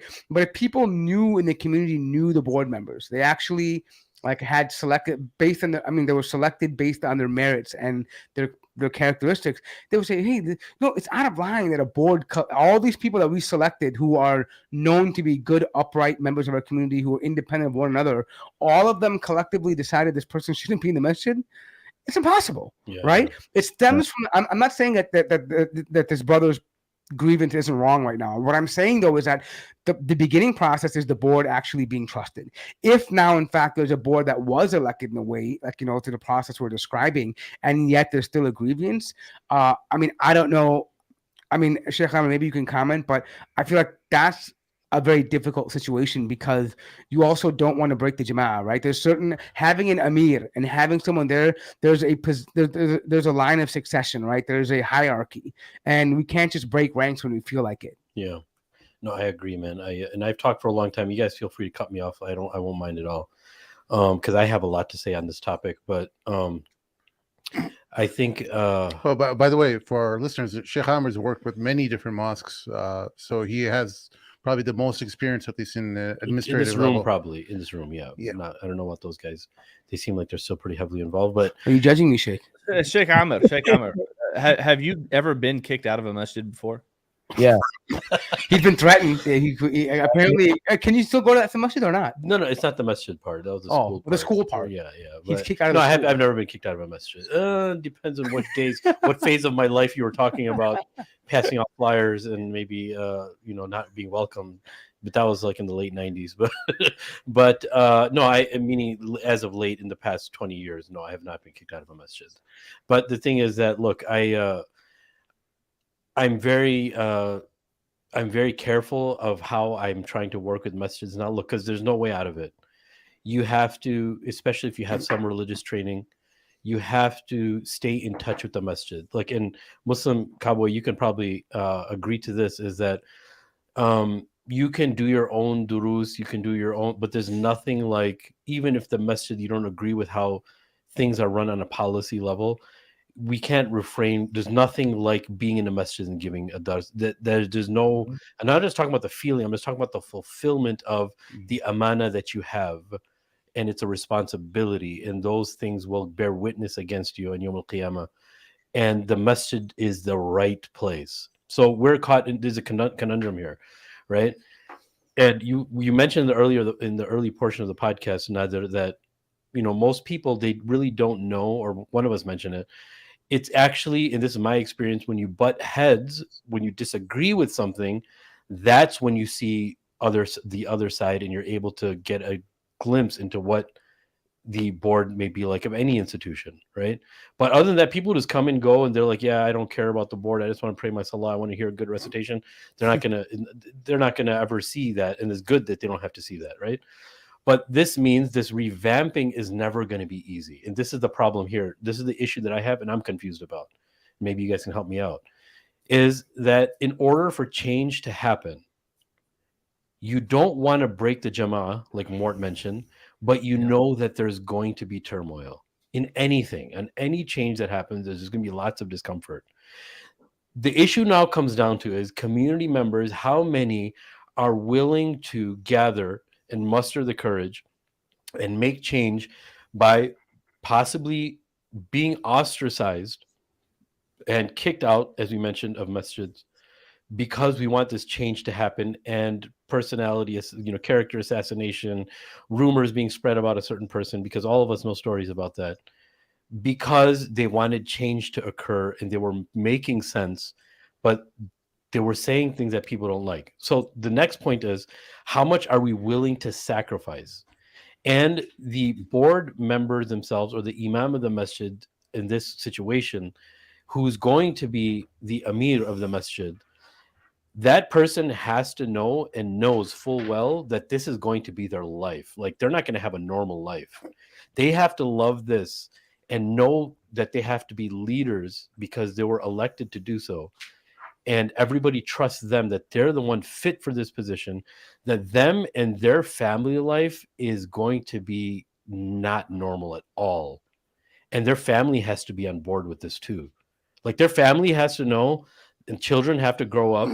And there's ways to mitigate this, that my father is, all he does is he runs the masjid and he's responsible for those people. But the good way of mitigating that is bringing your children to them. That's sometimes I see the fault of some religious leaders or scholars. They don't bring their children to the masjid with them teaching other people. It has to be your whole family has to go there, because that's where you're going to be teaching your children, because you're caught up in this other dilemma where you're teaching the community, you're not teaching your children, your wife, and your family, right? Yeah. So how do we knock out two birds with one stone? Is that this person, like I mentioned, has to, their whole life is going to be the leader of this masjid. It's gonna consume their life, and they have to be willing to give up this entire life and all of the comforts of this world. Isn't that what the prophets did? Exactly. Thank you for mentioning that point. That role is taking the place, being an inheritor of Rasulullah. And the sacrifice, not just on the knowledge level where you show up and you leave, right? It's, you are the one that's crying at night for the suffering of your community members. You're the ones who you're the one who has 2 rocks on his stomach, right? And I think that is the person that we're looking for. Now, there's 2 options that we have now, and I'm going to finish after this, I promise. No, it's okay, because I've got a question for you too, to keep going. Yeah, so the issue is this. Do you work with a masjid to make that change that's already there and you have to revamp? Or do you do what other people did, is they may have had the idea of, you know what, we're going to make another masjid. We hear about those breakups that happen in communities. They go and they form their other masjid, and they're just a reflection of what the other masjid that they left before was, right? They're actually no different. They thought they would, but it ends up being just the same thing across the street. Yes, and there are some masjids. There's one masjid, like in Chicago, where the leader himself is the Amir. Now I'm thinking about it, not the one that you're referring to, but another one. And the board is of basically his students, or people that have shown, some type of dedication. And it's a very small board, if I'm not mistaken. And the imam and the sheikh is the one that runs the masjid. And I don't think they do any fundraising, actually, because they have some wealthy people that actually take care of all those issues, and they're very responsible. They're, whatever the case is. So is that going to be the solution? We have to see what we're willing to sacrifice. Both require sacrifice. Is gathering up people, mustering the courage to go and, as a community, saying that, hey, listen, this is what we need from our masjid. We do it respectfully, obviously, right? Or do we form our own masjid? And the forming the own masjid is a cool. I remember when Sheikh Shadi al-Masri was with us, Dr. Shadi al-Masri was with us, and we were actually guests on Safina Society podcast. And we were just talking about on the podcast, how cool would it be to have your own masjid where your family goes to? It's like a family masjid. That's how it kind of is. Obviously, everybody's welcome, but it's a nice, humble place, which is the next point, that you and your family go to, and they grow up in the masjid that you started, and your family inherits the reins with the understanding that they're people who are shepherds. They're not people who are bosses and, like staunch authority, right? They're people, and they're willing to work with other people Islamically, but and that's where my confusion is, right? Because in the first scenario of already having a masjid that's already established and making changes there and the sacrifice that comes with that, or the other option is forming your other masjids, there's many masjids, right? And not falling into the trap of becoming like the masjid that you departed from, right? What other option is there? Yeah. So does this mean, and Nader's gonna like this question, does this mean that does this mean that imam, that person who is now in this position, do they have a choice if someone comes to them and they bring up an issue? Say, for example, they are affected by another member of the community. In that community, they've been with this masjid for 5 years, and now they have a, something that they have an issue with, maybe whether it's backbiting, someone slandering them, or they want to bring something up, maybe someone called the police to their house. Is that imam, is he allowed to say, you know what, I don't want to deal with this because I don't want the drama? Are they allowed to say that? And if they are allowed to say it, why, and or what are the limits to it? Like, at what point does it become, okay, I've dealt with this person so much over 5 years, they've given us so much headache, now we don't have to deal with them? Like, or is it like, this is a member of my community, he's a knucklehead, but I still have to deal with him and his issues, or else he's going to end up making a lot more bigger problems in the long run? I mean, does he have to be a knucklehead? That's the question. Even if he's not a knucklehead, I'm saying that could be their excuse. I'm playing it from all positions. I'm not saying anyone's wrong or right. I'm just asking, does a person in this position have the right Islamically to be able to say, I'm going to step back, I will ignore this and act like it doesn't happen because I think that that's going to cause more harm if I even enter into it. Let them deal with the non-Muslim court system, go to divorce courts and deal with all of that stuff because we don't want the drama. Are they allowed to even say that? Sheikh Ahmed, that's for you, bro. That's for me? Okay, yeah. No, I think that this is where we're coming to full circle of why an Islamic entity and a government is important, because everything is an act of ibadah then, right? It sucks that we have to hand off people to a system that's not based off of Islam to deal with them, quote unquote, with justice, right? But I personally think that there's two approaches to this. Number one is you do as much as you can, and doing as much as you can mean that on your team, in this scenario that we're talking about, that you have in your cabinet, in your shura, in your board, people who are specialized in so many different areas, that you have a great support system for all types of people and all types of issues, whether it's finances, whether it's legal issues. I mean, you need everybody, but all of them should have a good, solid Islamic understanding. If you have physicians on your board, they should understand Islamic bioethics very, very decently on a competent level. If you have attorneys with you on your board, which I think is very important, they should have a good understanding of Islamic legal theory. And if you have people now, like you mentioned, the knuckleheads, right? Let's just call them that for right now. I'm a knucklehead, right? And you have knuckleheads, you have to have good therapists and counselors that are not a part of any agenda except the Islamic agenda of healing human beings. And we have to sit with these people because the Amir himself, just the same way he was elected and he was trusted, we have to trust those therapists and those counselors that we have to see what we can do with this person. Now, we also know from the Seerah of Rasulullah, there's so much you can do to help people until there's certain things that they do. And then you leave it up to somebody else, or you tell them, just don't bring this stuff over here because we're not going to be able to help you. We've given you all the tools to help you. Right, like the man went to Muhammad and Muhammad judged between him and the Jewish person, right? And he didn't like what Rasulullah said, so then he went to Abu Bakr. Then he went to Umar. Umar said, "Hold on, wait 1 second, I'll be right back." He went and he grabbed his staff and he beat the heck out of that dude. Now do you understand? So those things are there. I just gave that because that's a little humorous in some context, but there is that room that when something becomes very legal and there's nothing you can actually do, which means you have to be competent enough to know what you can and can't do, then you actually, unfortunately, have to hand them off to the legal sector of the government, right? Or tell them to get their help from there. But again, that requires people to understand the law thoroughly, which means you have a legal cabinet with you who have a good Islamic understanding, and to know when you have to hand them off to another community, which is very disheartening. But there's small instances where you have to do that, right? And I'm saying minority instances because we have to do everything we can do to help a believer, right? And I feel like the complaint is that it's everything that can be done isn't being done, right? That it hasn't gotten to that point where all avenues have been exhausted, right? And it's like they start from the beginning. Oh, this looks like a really bad idea. Okay, go, right? This is just what people on the ground are saying. Whether this is the reality or not, have these people tried to? Is this the reality? Has these masajid, had these imams actually spent a lot of time exhausting everything that they can along on them? But I feel like there's a lot of people who I know who have been kicked out of masajid for 7 years ago, right? Where they went back and forth saying that they went to the masjid board trying to get these issues resolved.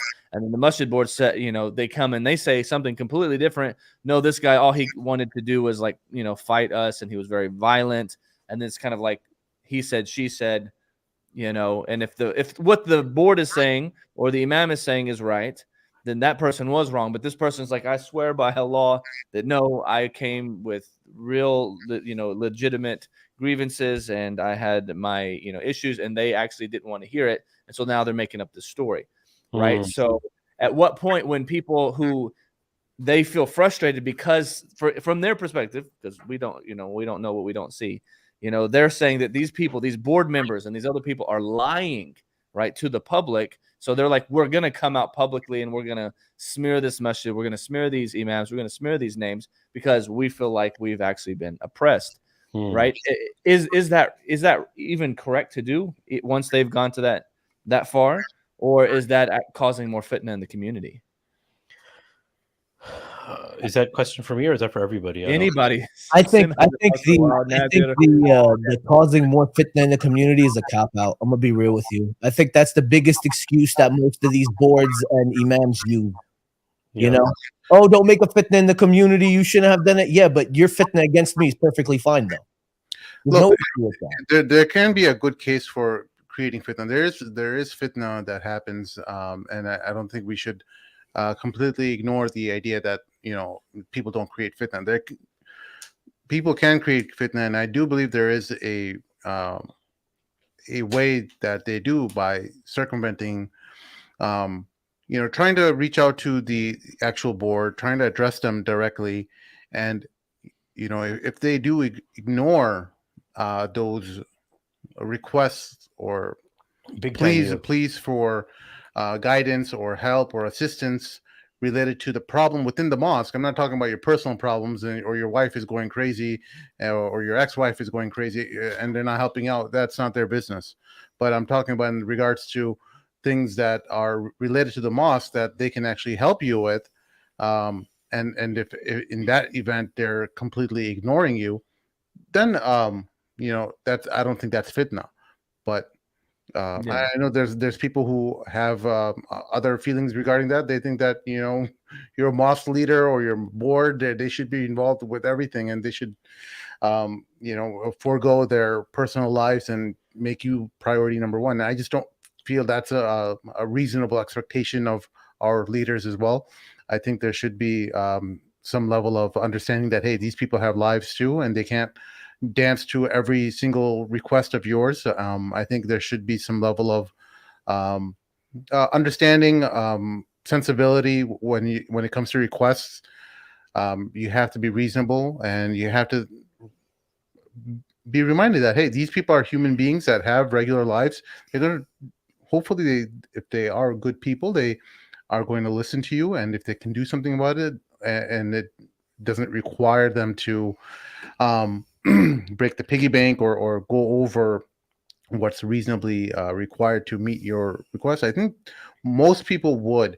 But there are people who, they feel like when you bring up a criticism that it's an attack on you, and that's something important too. I think that goes back to just the fundamental level of communication between people, and you have to realize, like, hey, when you talk to people regarding something that could be sensitive, something that could undermine them or make them look bad, you try to give them excuses. You try to say, hey, look, I know there's a lot of stuff going on in the mosque. I know you guys are busy with so many things. Sir. And then you bring up your issue. You tell them like how great they're doing, and then you bring up your issue. And when you start saying, like, you start off with an attack, you start off saying like, hey, you're not ignoring my issue, what I'm really passionate about. They're passionate about 10 different other things that are happening in the mosque. And to make your issue priority number one, it's unreasonable to expect. And I know we want people to live up to the ideals that we have in our mind. It's just not the way human beings are programmed. Yeah. Human beings are programmed to look at numero uno first, their interests, and then if they can facilitate something that you want, they'll try to help you with that. And that depends on you and how you bring that up to the mosque. Yeah, man. I mean, dude, leadership is a very sensitive. It's a very, very, very like, dude. When you start talking about Rasulullah and his leadership and the stuff that he had to go through, bro, it gets very difficult to talk about it because it's very emotional. That somebody has, number one is Rasulullah, and it's laid out there for us, and how important it is to love Rasulullah and love his leadership and his style of leadership. It's a very intense topic, and that's obviously where this is eventually going to have to go, right? But if you mentioned something, and I think it's a great point, is this personal attack thing, right? If you look at the science of hadith and what the scholars had to go through, and we just talked about Imam Bukhari because his conditions for accepting hadith, even Imam Muslim was like, I can't do what he did, right? I can't do that, right? And we can get into those specifics of what that was, right? But they had superhuman qualities if you were to compare it to ethics and stuff that we had today in order to preserve the hadith. The conditions that Imam Malik had to preserve hadith were superhuman qualities in a human being to preserve the hadith. Allah preserves his Quran. Hands on. But the conditions so the reason I'm saying that is that when you would scrutinize a person who is compiling a hadith, and imagine that person is going to go down in history for saying, and there's something you have to think about, that he's not trustworthy. Yeah, he's a good Muslim. We're not talking about his taqwa. That's between him and Allah. But because of these certain things, we can't take hadith from him. Imagine that you're going to be documented in books of hadith forever because of that. Yeah. And you have to be okay with that. You have to be okay with, even Imam Abu Dawud said, don't take hadith from my son. Would the scholars of hadith been able to take hadith from any of us? Jazakallah, bro, you can take your hat off for that one, brother. You know what I'm saying? That's 100% real. But I want us to think about that. So when it comes to can you imagine that any of those scholars of hadith would never dare be in a position of leadership?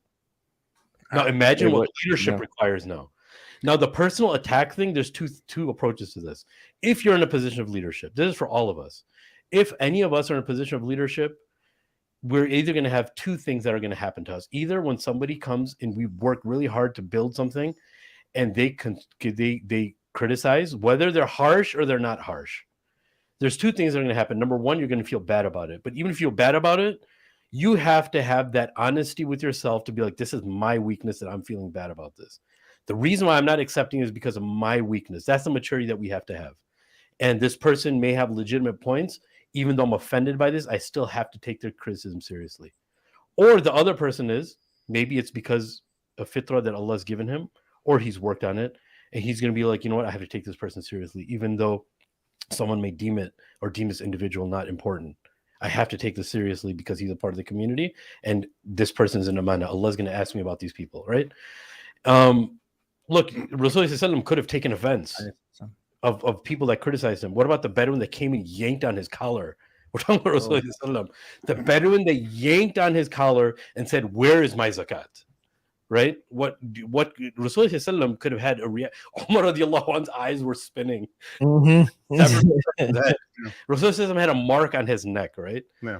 Now, people may think these are superhuman qualities that we're asking for. And we kind of are because we're Muslims. But we know that people aren't going to be like angels. We know they're not going to have superhuman qualities, but that's our expectation to build off of. Because if our bar was mediocre and we're not going to meet the mediocrity, then we're going to be completely worse than we are now. Yeah. But if our standard is superhuman and we come even 10% to that, we're going to be in a good place, right? Yeah. Well, each one of us has a platform. Brandon, Nader, each of you guys have a platform. Imagine like the criticism that comes from people. You know, you hear so much criticism. You should be doing this. You should be doing that. Why haven't you invited this guest? How come you guys don't do this? How come you don't include this clip, include that clip? There's 100 different things. And I can tell you one thing for sure is that the people who are establish a relationship with me, are friendly with me, they always get the first. Their requests are the ones that are taken the most priority, no matter how valid other people's suggestions are. It's this innate human connection that we bring. That person's value and their level of importance is just elevated. Yeah, because all of a sudden, even if it's fake, it's crazy that human beings, when you see them like interacting at business on a business level at work, you see them, you know that their communication is fake. You know, like their politeness and the way that they're talking over email. They might hate each other, but they're communicating each other in such a nice way that they get each other to do what they want done. It's very rare that you ever seen a business communication or any kind of business conducted at work where people are just, you could sense a tone of hostility. It's rare. And if it's rare, if it does happen, that person's probably going to be on their way out. And we have to understand some of these techniques of just realizing like, hey, this is how we communicate with each other. I know it's nice to throw in the chat something that you want mentioned, and it's going to take some time to maybe the YouTube chat is not the medium where you want something addressed. Maybe you need to send an email to our respective email addresses and talk about why, what you benefited from our platform, how you supported us, and then ask your question or your request, or maybe you might. This is, I mean, I'm just giving an example because we all have platforms. Yeah, but you're being real, though. I but you you just change that same model, take that template and apply it to your board, and I guarantee you, a lot of chances are that you're going to have a lot more success than failure. But again, the lazy thing to do is just like, oh, I want this done, and get it done. You know, and people just don't operate that way. They're not robots. Very true. Very true. Because when you're so passionate about something, you have a foundation of reasons.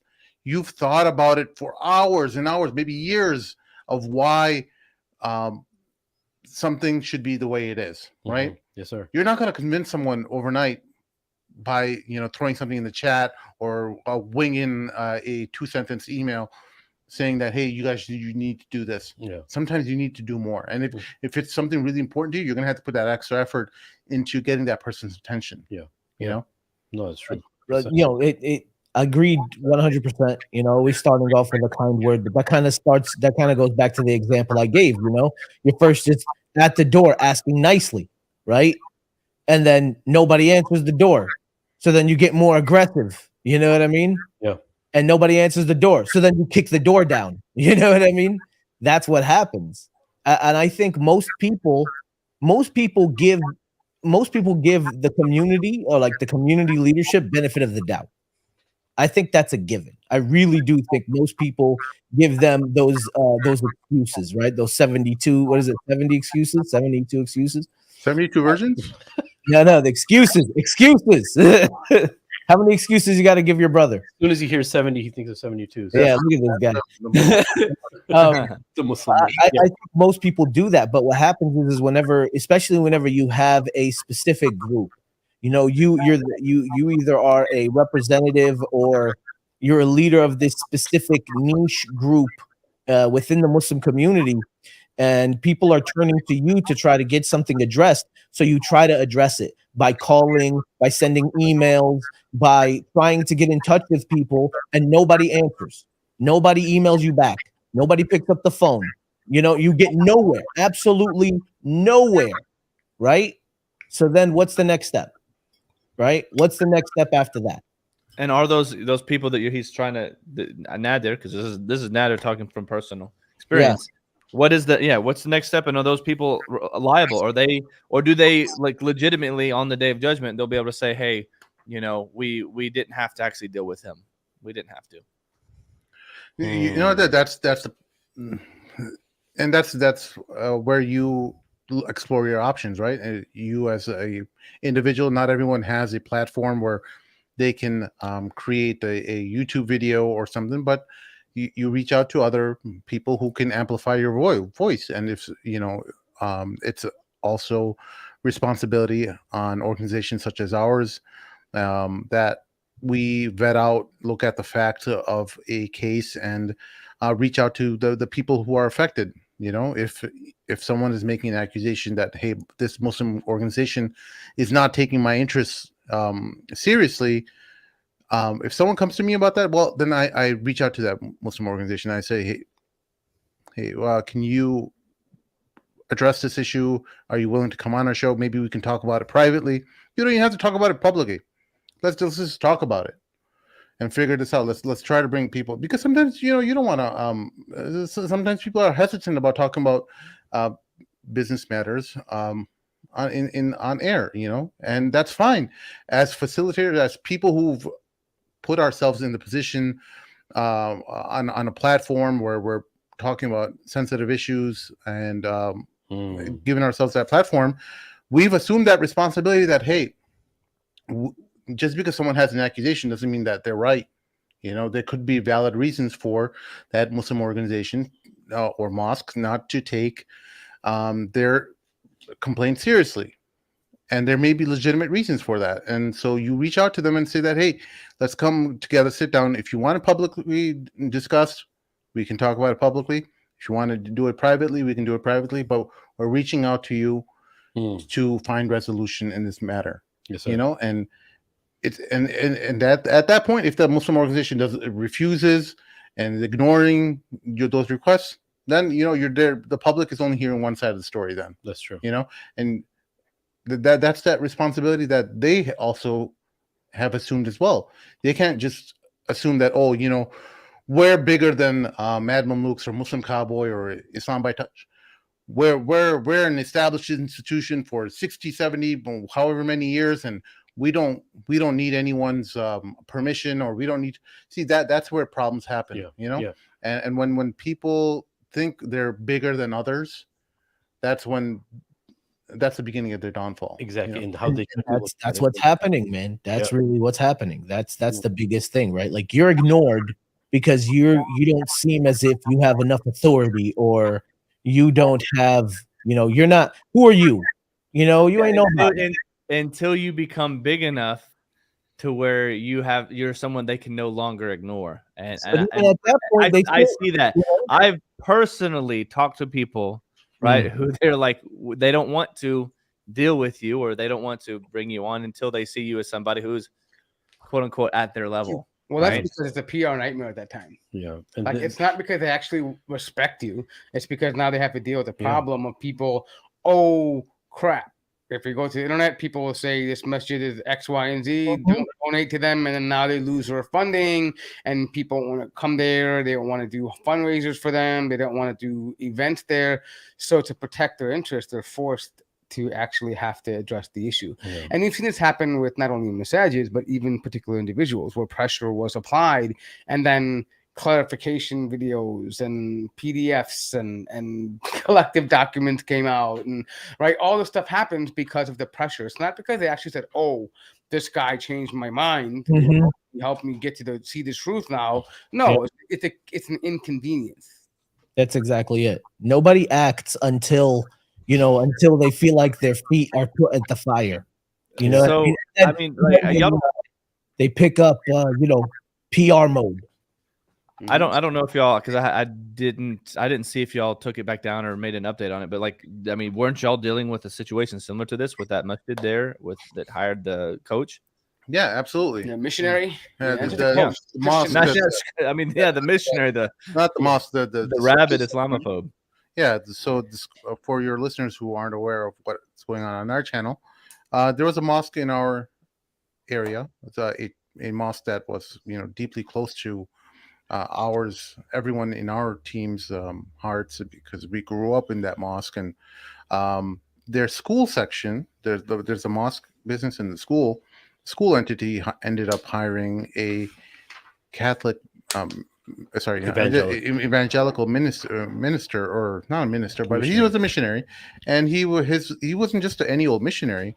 He was focused on converting Muslims to Christians. Now, they didn't know about this, obviously. They didn't know that who they are hiring. There was some digging by people who were previously the coaches at the Islamic school that uncovered his social media posts related to Islam and or Muslims in Pakistan, and how many people he's converted to Christianity in that country.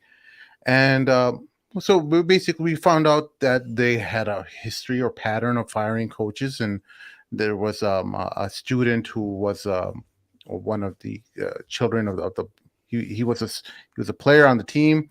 He wanted to get more playing time, and the board members started firing the coaches until he got a coach that he hand selected would get his son the playing time that he felt was satisfactory.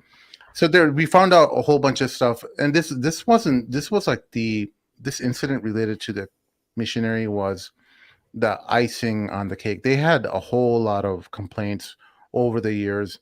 We said, hey, you know what? Nobody wants to talk about it. Nobody's coming forward on the show, so we can't bring this up. So eventually, this led to this event happened, and we reached out to the board, and they chose to ignore it. We waited a week for them to respond to our emails. They didn't respond, and text messages too. Then it blew up like huge in all around Chicago, or not just Chicago, all around the world. People were just tuning in to see what the heck happened with this school. Why in the world would such a procedure? This isn't like a small mosque, by the way, guys. This is one of probably one of the first mega mosques, if not the first mega mosques in all of the country, in all of the United States. This mosque was the first to build a huge masjid. But aside from the size, like, this is a masjid that we literally grew up in, and we built brick by brick.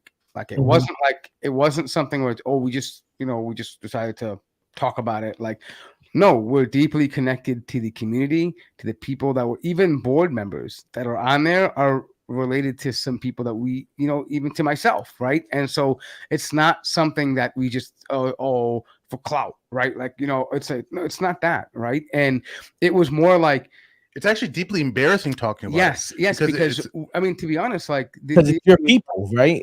That's the problem. These are your people. This is your community. I'll give you an example. Like for example, one of my relatives is on the board over there, right? Mm-hmm. And so the point being, though, is that obviously that would be like, okay, well, why are you speaking about it? Well, the issue is that this is the whole problem we're speaking about here is indicative of a major problem that we have. And this was just a microcosm of what we see in masajids across the country, and even in North America, and even in Europe. It is a problem that we have been ignoring. And the reason why I personally felt like we had to talk about it was this. Right now, we're in a battle of ideologies. Children and younger communities are distancing themselves away from the masjid. And this only expedites that process. Mm-hmm. When you have a disconnect, and especially in a place like this where a masjid should be designed for a community to feel safe, where they can feel a belonging, where the children can get the proper education, knowledge, culture, all of that has to be an essential part of the masjid, and it's a cornerstone of it. And if you don't have it there, then what is the point of the whole thing from the beginning? Yeah. If you want to make this place just like every other place in America or in Canada or in Europe, then what is the whole damn point? Yeah. Why did we spend our sweat, blood, tears, and money to create an environment or a place that we believe would be an environment to protect our communities and our children if we're just going to end up actually mimicking what's happening in the outside world? Yeah. And I'm glad you were fair about that. Look, I actually spoke to a few people, and before we even did this podcast, and even after we did, and they were very honest. They said that we didn't do any research, we didn't check this, missionaries' public social media profiles, where he's boasting about converting Muslims in Pakistan or baptizing people in Pakistan. And for me, when I first heard this, I didn't believe it, but I heard multiple people talking about this. And that's when we reached out, and it was a very professional, well thought out email that was, look, we want to, in fairness, we want you to come onto the show because this is a person's character is in question. That's how we basically worded it.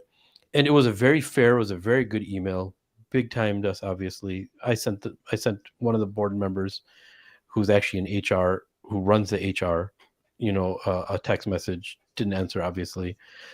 And after we gathered the facts, we communicated. I got a chance to communicate with some people in Pakistan that were even a part of that organization, and what came to my mind is all you have to do is say to the community, there was this person who we hired. We weren't aware of what this person actually was. So we did everything we can to get another person to replace him. And they ended up doing that. They ended up replacing the person with the Muslim coach. And that's all they actually had to do, right? Mm-hmm. Not for that they have to answer to us. Accountability. Yeah, accountability. Own up to the mistake. Yes. To say, hey, listen, we did not investigate properly. And when we came to know about it, we quickly resolved the situation. We apologize for not doing the homework. In the future, we're going to make sure we thoroughly investigate who we hire that's going to teach our children. Yes. How easy would that be? Isn't that just so simple? Literally, you just break it up. And we would respect you so much for that. Yes. And you didn't have to do it publicly. Mm-hmm. You said, hey, you know what? Let's just talk about it privately. We don't want to do a public podcast around it. Let's just sit down on a table and we'll discuss. But what they did was the completely wrong thing to do. Mm-hmm. Completely ignored it and then made a document further incriminating themselves, right? And then they obviously went to my workplace and said, hey, have you seen this thing that he's done and all that kind of stuff, trying to put pressure on me through my... Oh, God. Yes. No. Yes. This is what they did the same thing to you, Nader, didn't they? They did the same thing to you. This is exactly what happened to me, bro. It's crazy. Last year, the whole guide dog situation that we're going through last year, man. We were run down, we were ignored, and then whenever we tried to just call it out, even from the podcast I did, me and my wife did with you guys, people were putting accusations on us, and then when we said, "Did you hear the podcast?" They'd be like, "No, we just heard it from someone else. Somebody else told us." It's like, well, if you heard the podcast, you would have known that we didn't say anything, like damaging or anything mean. And if at any point, and I'm quick to apologize and say, listen, I was wrong here. I shouldn't have done that. You know what I mean? There's plenty of things where I fall short in 100%, no doubt about it. Right. And inshallah, I stay humble. And I ask on you guys as my brothers to call me out when I fall short, But the problem is people refuse to admit it. Even till this day, just a few months ago, I spoke to a key person that was involved in this whole situation, and they're still refusing to let it go. And it's like, bro, can we just grow up? But this is what it is, man. People refuse to humble themselves. People refuse to let go of that semblance of power that they have, right? Because this is what feeds them. This is what drives them. You know what a problem as well too is that it's funny because they'll often tell you we want to run this board like a corporation. We have a board, okay? And then, but part of the problem is in corporate America is that you have to be able to afford people the ability to criticize and report either by by being known or by being anonymous, and there cannot be reprisal. Meaning you cannot come out and say, oh, you reported that? Well, we're going to make your life miserable because you reported that, right? No, you have to take grievances seriously. So if you actually want to follow this corporate structure, you're so hell-bent on doing as a board, right? Well, then that also entails listening to people's complaints and taking them seriously, and not and those individuals not facing reprisal. They should not. People did not want to come out and support some of the things that we said because they were afraid that their children who attended those schools would not be allowed to re-enlist next year. Wow. Yeah. Wow. Easy, right? In the corporate world, these people will be taken into lawsuit. And yeah, no, it's done. It's over. Yeah, but they hide behind religiosity. Yes, Exactly. like I said, they're a board, they're a corporate board until they're not. Yes. Until they start using that religious guilt against you. And everyone else that wants to even stand up and just probably even just defend you to have a voice, right? They will attack and they will shut down. And I mean, bro, it's to the point to where I still want to talk to one of these imams that I've had an issue with from last year. I just want to have a talk man to man to figure it out. And he refuses to talk with me. And he's not like a crazy, well-known, world-renowned imam. You know what I mean? But it's I don't get it. I don't get it. Like, why? I'm literally coming to you like a man, using go-between between you and me. Like, okay, we have an issue. Let's sit down and let's talk about it. I figured that's reasonable. If you feel like I did something wrong, let's talk about it. But no, I'm ignored. Completely ignored. Because why? Because I don't have that position. So I'm gonna push back and just play devil's advocate for a second, right? Sure. So do you think that some of these imams or people, they may not want to have these conversations because they're afraid that if they say something that or they disagree, that a podcast will come out or that they'll be blasted all over the internet? That was my next question. Or maybe they think that it'll be recorded, and maybe that recording of your conversation will get put out, and they don't want to even deal with it in the first place. Right. I mean, the thing is first of all, as an imam, you should know that you took a position of leadership, right? You took a position of leadership. So what do we have to say? First of all, like in private, especially in a professional setting, right? Like we're not chilling. I'm not hanging out with more. You know what I mean? Getting a shawarma and and like no, we're in a setting to whereas I'm coming to ask you questions, right? I'm coming to rectify an issue. Okay. If you're this person in this position, especially someone who claims to be knowledgeable about Islam and we're coming from an Islamic situation, aren't you coming with only the Islamic position that you take? Are you afraid of that Islamic position coming out? And if you are afraid of it, what is your credentials or credibility to begin with? You know, what are you standing on? You feel me? I'm not gonna sit here in this setting and say, I'm not going to go in private and say one thing and then in this setting say something completely different. No, you know what I mean? Because I have my conviction in regards to whatever I believe, especially when it comes to the Quran and Sunnah. It is what it is, period. Whether I like it or not, right? This is how we should be. So, and if this person wants, and this is the thing, you're like, aren't they afraid that you'll come out with a podcast or not me specifically, but anyone, right? In this situation, you come out with a podcast. It's like, well, wouldn't you want the podcast to at least, like, I'd put out a podcast because you refuse to talk to me. You know what I mean? There's somebody who just recently did that, right? And they shared, conversations that were done in private, right? Between people who gave no permission for those things to be done in private, right? And so people they see this and then they say, you know what? We don't want this because this person, to us, I'm not saying whatever. From their position, they're saying this person, I can't trust him. I don't know what he's going to do. He's what they call a what is that? Not a wild card. There's another an unknown variable, right? It's like an unknown quantity.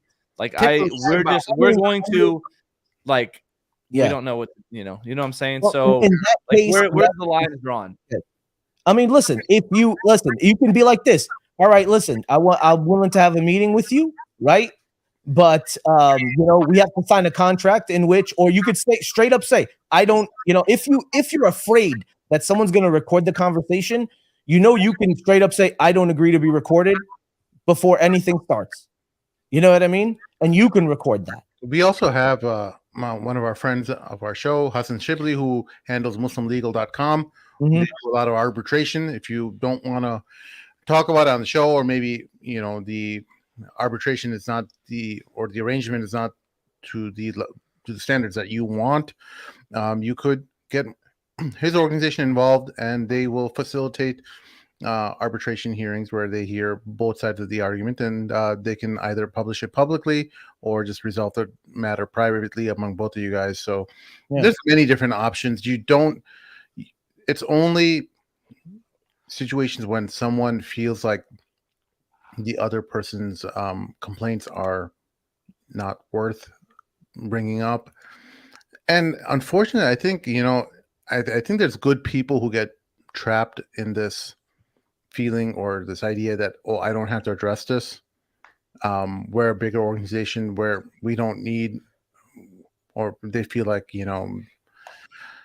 they're capitulating to the demands of someone that is unreasonable. I think that that's not the smart decision.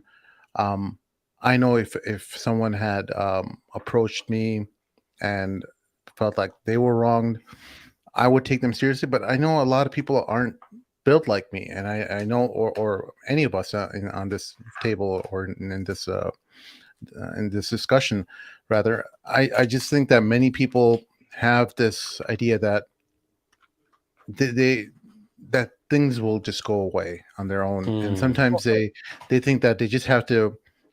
People don't have the energy. Ignore it long enough. Yeah, because people don't have the energy, right? And the thing is, bro, if that's the case, if you're not that guy that wants to face things, head on, issues that are happening in your community or issues that are happening with you, then step down.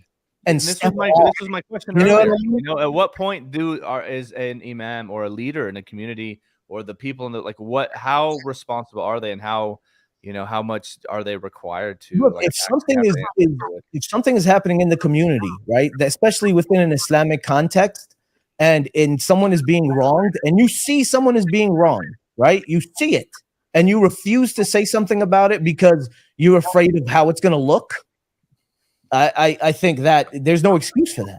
Yeah. There's no excuse for that. Well, look, we've had shows where someone felt wrong because of some certain accusation, something that was said. We've come out and said, hey, you know what? We were wrong in that previous episode. We made a mistake.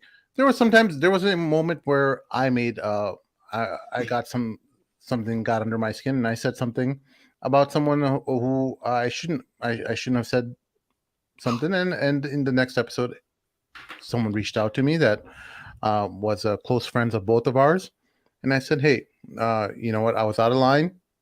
I stepped that was not something that is becoming of me. I should not have said something about someone. Shame. And I apologize. No skin off our back. Zero subscribers lost. No one cared. It was just like, it's the easiest thing to do, but it's like there's something evil that's inside a lot of us human beings but you know what's where we just don't want to admit we're wrong. And well, because they think, man, weak, and it seems like apologizing or admitting that you made a mistake is this weakness that But the funny part is that that's only in your head, because people who witness that, they actually respect you more. It actually strengthens you. It actually strengthens your character when people say, hey, at least that person is honest enough to man up and own up to their mistakes, rather than somebody who just perpetually spouts nonsense and then just doubles down on it, right? Like, if you can actually come out, it might hurt your ego, but that's all that's hurting. But it actually it's all in your boosting head, up your character. It's all so look, neither what you said and what all you guys said right now. There's also this issue, and I want to get your guys' take on this. There's neither had mentioned that you have to step down if you know that you're not fit for the position, or if you know you messed up, whatever the case was, right? Now, if you can't handle, I'm sorry, Chef, so to clarify my position. If you can't handle that leadership role, then you got to step down. Very good. You got to step off. The problem is when people when they're already at that point in leadership, there's a different mindset that comes into somebody when they're someone that's not a leader, and someone that when there is a leader. There's some and I'm just laying this out for us, right? Is that when somebody's at that position of leadership, they don't actually know, or they've been blundered, and that's a dangerous thing about leadership, is that they don't know that they have to step down. Again, I'm not saying this is an excuse.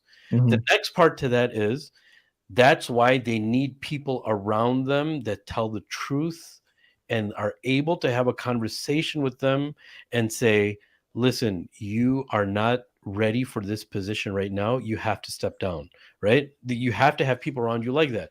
But And they don't. All they have is yes men. That's the problem.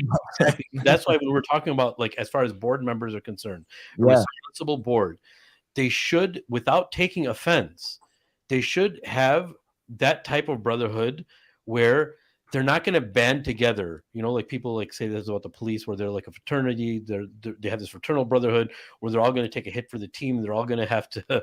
They all are going to defend this person because they're a part of this brotherhood, right? But that's actually, in leadership in Islam, that's actually not allowed for us to do. Yeah. When somebody sees something wrong, you have to do it for the sake of Amr bil Ma'ruf and Nahy anil Munkar, and that surpasses every bond that we have. Even if You it's brought the against example up earlier. Even if Of it's the against Prophet yourself. giving the Jewish man his right over the Muslim. Ali had that same story. I mean, we have so many cases of where the Prophet and the companions, they gave favor to somebody who was not a Muslim over a Muslim because it was the just thing to do and the right thing. Yes, sir. We're not Freemasons where it's like the fraternity comes first, right? Yep. Brotherhood over everything. Doesn't matter what you've done. We protect our own. You think that's how we that's how we should be, but that's definitely not how it is. Now we pissed off the Freemasons. Good job. Thanks a lot. They're coming for my podcast. Illuminati's coming. It's but one thing I wanted to just kind of add to what we were saying. Whenever you guys mentioned, or you specifically, Brandon, you said, "Oh, I'm afraid to do this because I may be recorded and all that." In all honesty, that's just a deflection. I'm gonna be totally honest. That's what Christians do whenever you really put them in a corner. Whenever you start debating them about the Bible and you sew them up, they're like, "Oh, well, what about this and what about that?" Just complete deflection. That's exactly what all of these Muslim leaders and imams and all these people that use, "Oh, I don't want to be recorded. Oh, what about this?" You're just coming up with excuses and deflecting from the main point. Yeah. And that's where this whole microcosm thing comes in, is even on a higher level, when we look at like our experience that we recently had with the school issue is, we always talked about this, but then you start to see it, that how governments in the Muslim world conduct themselves. That's kind of what we see in the masajid, right? It's a microcosm. It's a representative of what we see in the Muslim world and how rulership is conducted, right? We just see it on a very small level of in our masajid, which is very, very unfortunate. But on a positive note, look, I know that. No, well, 1 second, because that's a really important point, and I want you to finish your thought, please. But you can't have this no risk revolution, whether it's in your small community, at your mosque, or with the governments. You got to step up. If you see something wrong, you have to bandy together. You got to find people who see the same thing and ask for change. It's gonna be tough. And you're gonna feel the heat, and it's going to make you so much more stronger by handling that heat, by feeling that pressure.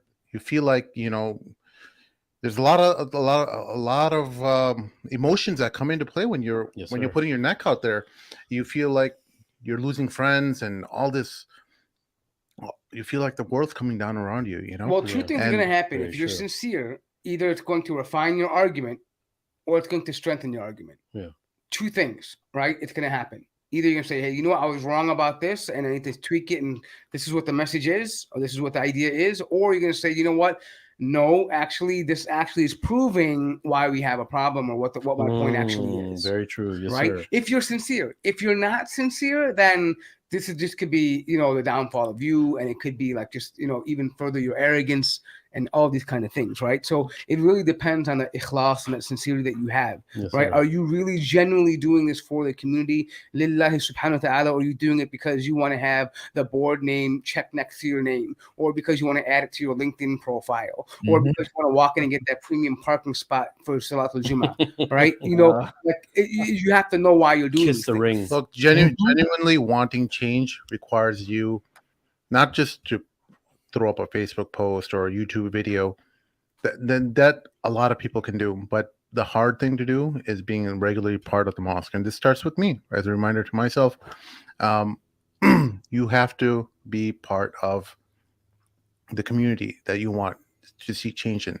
You can't just wing it from your home, from your from an email or a YouTube comment or Facebook post. So many people have that. There's a dime a dozen. There's people complaining all over the place. The people who people take seriously are the people who are constantly volunteering. They're on the front lines. They're the people who you'll see volunteering at events and helping youth, being there as shepherds themselves. So you have to elevate your position too in the community where you want to take your words or your experiences or your thoughts to be taken seriously. You have to elevate yourself to that position as well. Otherwise, you're just another person on the internet, on your soapbox. And they have to. What they do is it's a business side approach. They look at a cost benefit analysis, like, okay, well, how many people are we going to lose if we ignore this person? Okay, this person's audience is. It spans across the world. It doesn't really affect our community and stuff. And then they say, okay, well, you know what? We don't really need to take this person seriously. Additionally, it takes away the convenient excuse of this is just a disgruntled community member or disgruntled employee, right? If you put the work in, because actions speak louder than words. If you come out and say, oh, person A is just disgruntled, the community is going to be like, no, what are you talking about? Like, this guy's always here doing all this stuff. He's just dedicated. Like, we don't have a problem with this guy. What are you talking about? Right? They can't just conveniently dismiss him. If you put work, I want to take this back to the seerah of the Prophet Muhammad sallallahu alaihi wasallam, and the prophets in general, right? Allah didn't send like any prophet to any people except that they were like ma'ruf biqawmihim. They were known, yes, sir, like people who were proven amongst their societies. Khususan, like especially the Prophet Muhammad sallallahu alaihi wasallam. Allah prepared him with his grandfather when he slaughtered, the 100 camels, right? To make sure that they were going to be known, a pillar of the society, to where there was no doubt about who he was, the contributions that he had put through. And the same thing goes with our dawah, not just within our communities. Like, are we actually giving back to society when we go out to give pamphlets at the park?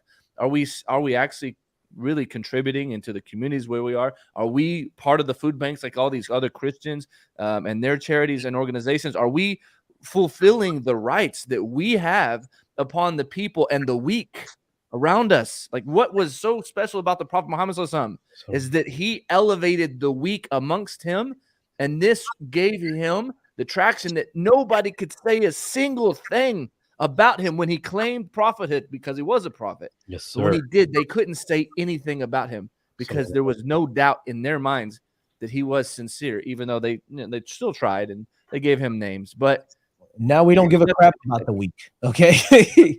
we don't care. You know what I mean? Oh, you know what it is? Like, I agree with Mort. You have to be involved in your community, right? But if you come from a, like, for example, let's say it's a predominantly Arab masjid and Mort comes in, you know what I mean? Well, Mort, you're a super Arab desi, so you don't count. But let's say, like, desi brother comes in and actually points out things that and he's involved and he's volunteering and he points out things that need to be done. Guess what, bro? They're not going to care. They're not going to care because you're not one of us. You're not. But I mean, I've seen communities where, like, in different places, I mean, granted, maybe a lot of us live in the major cities, but I've seen in smaller communities where it's more mixed, they have like an Arab, Desi, African, whatever, maybe a convert. But since the community is smaller, they have to take what they can get, right? So people naturally band, and it's just because they kind of grow together. And look, I'm not saying it's going to be easy. Like, if a Desi or a convert or a black person or an Arab go to a different community, they're going to have to put more work to be accepted among them, right? Naturally, even though this is a bad thing, meaning it's a vice that we have, but that shows that like that the dedication. Imagine like if you put the work in over 15 years of being in a community you don't know that well, like, for different cultural background, and you're there all the time, you're there for all the events, you're fundraising, you're doing this. Eventually they're gonna be like, yo, man, this guy is putting in the work. Like no matter what, they're still gonna respect you. They may not always like say maybe like the culture, but there's no doubt in their mind that this person is dedicated to the masjid. Yeah, and that's where a good leader comes in. Yeah, a good leader sees that and scouts that and makes that person better at what they are, and gives them closer reins to some type of leadership. Doesn't have to be ultimate leadership, but that's also the other responsibility. That person has to have that eye, right? And that's how a vibrant community is seen, or becomes a vibrant community. Islamically, is where the leader sees all these different types of people and sees what they're capable. Like Rasulullah could have sent Abu Bakr radiallahu anh to Medina. Why did he send Mus'ab ibn Umayr? Right? He saw something that Mus'ab ibn Umayr had, and Rasulullah was completely just in doing so. He didn't choose the person with the highest iman. He chose a person that was specifically fit for the position to go and propagate to the people of Medina, right? Like Mu'adh bin Jabal, same thing. Yes, sir. To Yemen, yes, sir. Or Osama bin Zayd going out for the army. He's the youngest among them. Why did he send them? Yes. Right? There's a whole and this is a part of being a good Amir, is recognizing where people's talents are. Yes, sir. And not doing it solely based on proximity to you or nepotism or how much. Nepotism is a curse amongst us in the Masjid, bro. I mean, look, I really think, and I know this is a drastic stance, but I think the whole structure of Masjid in the West needs to be torn down and built from the ground up again. You know what I mean? I'm serious, bro. Majority of these Masjid are built on nepotism. You know, I live in a small community here, right, where I'm at. And I have a local masjid, and it's a mixed community, right? There's Bosnian, there's Arab, there's African, there's Desi, but the whole board is all Desi, and they're all related to each other. Yeah, they do secret board elections. Nobody has a say. They don't like it, they kick the Amir out because they have a separate board and Shura, right? The Shura is not the same as the board. Wow. So if they don't like what the Shura says, oh well, we're gonna do what we want anyway. But you know, I'm gonna say that I'm gonna caution, and I'm gonna say, listen, don't burn it so much that you can't rebuild. Yeah. Right? Because like if you take out everything from the foundation, there's nothing left for the guy to come afterwards to come build it up again. Right? Like you have to be careful, strategic in how you also deconstruct the model, right? Because you don't want to, the whole principle is bid-darura, and we want to make sure that we do what's necessary, right? We're being it because it's necessary that we have to do this. But likely, like it's like surgery, right? You don't want to go in and just start ripping up stuff, right? And then like, okay, all right, we're done, got it out, right? No, right? Like you know what I mean? Like you want to go in there. Fundamentally, we have this issue where we have people who are wealthy, who have the most power in the community, where they can establish these institutions like mosques and organizations, and they want to have a say in how things are run because they're giving X amount of money for this organization to run. Now, fundamentally, that's the premise we're starting off with. Now, what now they're saying is that premise needs to be destroyed. Sure. Needs to go completely because but how do we do that now when people are expecting to give a donation and wanting to have a say in how things are run? This is the thing. We're going back to the basics, right? Uthman ibn Affan radiallahu anhu supported so much of the Muslim efforts. So much. Did he go to Rasulullah sallallahu alaihi wasallam, I need to have a say? No, he didn't. You know what I mean? No, he did not. I got a question. Is it for us to decide though? Like whether we want to burn it to the ground or not, or we leave, Yeah, I don't think so. I mean, look, I know it's a far-fetched idea, right? But every community is different, right? And we have to understand that, each situation is going to be unique and dynamic, right? We can't just apply one. There's plenty of people watching this show right now, and they're saying that my mosque doesn't experience this problem at all. Right. This is certainly not indicative of all mosques or organizations across the United States. No, it's not a lot. It's not maybe it's not the majority, but it's a sizable minority. Right, because I want to also highlight there are wonderful people who donate a lot of money and they are offered to be board members and they take it because they are offered, not because they expected it. Yeah. And they don't. Some of them don't even want to be known. Yeah, some don't even want to be known. So I want to don't make it seem like everyone who's donating and has this attitude. However, I think what we need to do is address and khutbahs need to be made about this as well. That just because you donate to the masjid, it doesn't mean you get a say. You can't double park. You don't get the special parking. You don't get your name on a brick. You don't get any of that stuff just because you donated. This is actually purifying you. Yes. Allah is purifying you by you sir. giving your money. It's actually you should be thanking Allah that He gave you the privilege and the honor, and thanking the masjid that they took your money. Subhanallah. Because it's not your money. Well said, brother. Yes. Well Agreed. That fundamentally needs to be reinvented in the khutbah. But how many khatibs are willing to say that if they in the pulpit? Because if they do say that from the mimbar, how He'll many never be put on that mumbar ever again. You know what I mean? That's the thing. That's the whole problem. This is what I'm saying, man. You know, like you can't resolve this issue because you're right. You're right. You can't completely destroy it, right? But we even had to rebuild the Kaaba from the ground up. The foundation was there, but the Kaaba had to be rebuilt with new bricks because it was damaged for one reason or another. Was it not? Yes. So if we got to rebuild the Kaaba when it's damaged, why can't we rebuild these boards and these communities? Because we know there in a lot of these communities, right? I'm not going to say majority or minority. I'm going to say a lot of them. There is damage that needs to be repaired. So if you can't get enough people to stand behind a certain community to do that, then do we just start another masjid somewhere else? Is that the next solution? Man, I have a problem with that, man. Because I feel like I do too. I mean, I feel like sustainability wise, like, and I hate to say this, it's not a whole different conversation, but listen, man, we have a lot of masajids and low numbers, right? Outside of Jummah, right? And as people become more and more materialistic and further away from religion, less money is coming in. Because I can tell you right now, the next generation doesn't really care about having their name on a plaque. They don't need to use, the masjid board to get, popularity. They can get on YouTube. They can and TikTok and Twitter. It's not. They don't need the masjid board. Exactly. So what happens when people don't see the benefit in donating to a masjid, quote unquote benefit, right, in their minds? So I think we have to deal with the reality that in the future, we're going to be struggling to keep these masajids open. What happened to the Christians is not something just because they're Christians. Yeah, right. Right? It's something fundamentally changed in their mentality of the people who visited and frequented these places.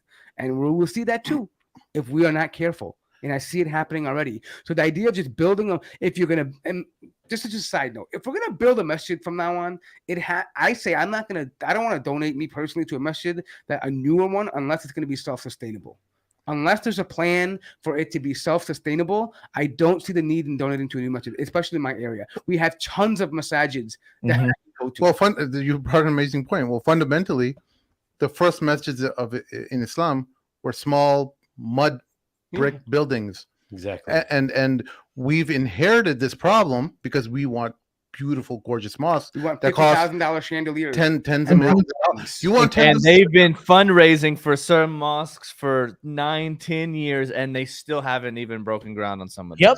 So these mosques are being created in a way or in a fashion where it needs to be blinged out, and it requires people with deep pockets to run it.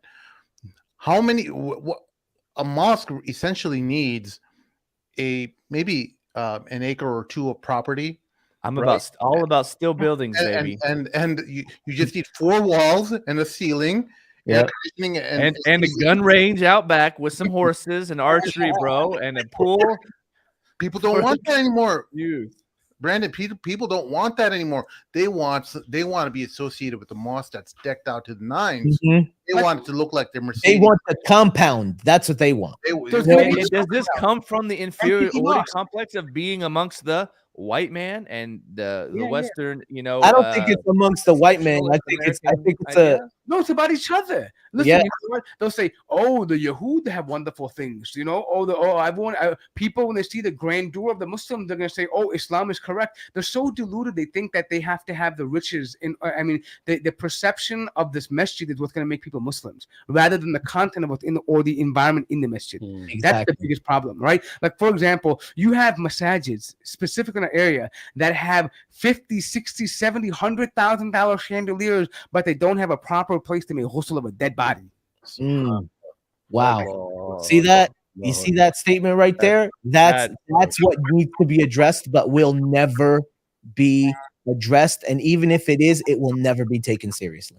Yeah, it's gonna be it's gonna be responded to by pragmatism and You need to. And look, I'm serious, bro. Like, build it from the ground up, because that's the only way we're gonna fix these communities. And I mean, look, guys. We all do dawah in our own way, right? Like, we all do some sort of dawah, and we know, alhamdulillah, it's beautiful when people come into the deen, right? But bro, man, I've seen it, I've heard it from sisters, specific, more so sisters than brothers, right? But you hear it where it's like, I'm not welcome in the community. You know what I mean? I'm not welcome. Or like, we don't follow the Islamic guidelines on how we deal with like new Muslims or specific situations. We deal with it from a cultural perspective more than an Islamic perspective. Yeah. You know what I'm Hey, saying? brothers, you know what? I do apologize, man. I didn't realize it, but I had something to do later on today, so I gotta dip out. So whoa. no, I have to. We're gonna be you here. guys are here. That was like Unbelievable. I know. I have First one in, last one out. I have last one in, first one Last out. one in, first one out. It's the other way around. No, I have to attend a mosque board meeting. Actually, no, I'm just kidding. They're looking at you for the changes, more. I gotta pick up a prescription before it closes for my parents, so I need to get out of here before the pharmacy closes. But I appreciate you having me on, specifically Muslim Cowboy. I always enjoy. I wish I could spend another hour. It was great to be here with you, and we need to have a part 2 of this, because I think there's so much more that we need to get into. Like, it's not just like the boards. There's an issue of the community. There's an issue of how we create these massages, what the intent behind these massages are, like all these things, right? Like, there's so much more. It's a complex problem that as a community we have to solve, and we can't just blame one. Right now, I just want to end this, at least my portion with this, is that right now, I feel like a lot of us are just playing the blame game. Blame that person, blame this person, blame the community, blame the board, blame the donors, blame this. And there's plenty of blame to go around. But if we keep pointing the fingers and not actually coming with a solution, it's just going to get worse and worse and worse. So I hope in the series of these discussions that we're able to come up with practical solutions. And something that people who are listening to, who are part of boards, who are connected with them, can take back as constructive criticism, right? And say, hey, you know what? Maybe we should tweak some things. Maybe some of this is for your community. Maybe it's not. But maybe there's something that you can maybe tweak just a little bit and it'll fit your model, right? But something has to be done. Just recognize the problem. That's what we're asking you to do. Recognize that there is a problem. Don't just be ignorant to it, oblivious to it, and say, it's just disgruntled people. No, there cannot be thousands of disgruntled people. Just look at the chat. Look at people who are on the show. It cannot just be thousands of people who are from different communities who are all disgruntled. Yeah, it doesn't work that way. Very true. All right, I appreciate that. But jazakumullah khair. Assalamu alaikum wa rahmatullahi.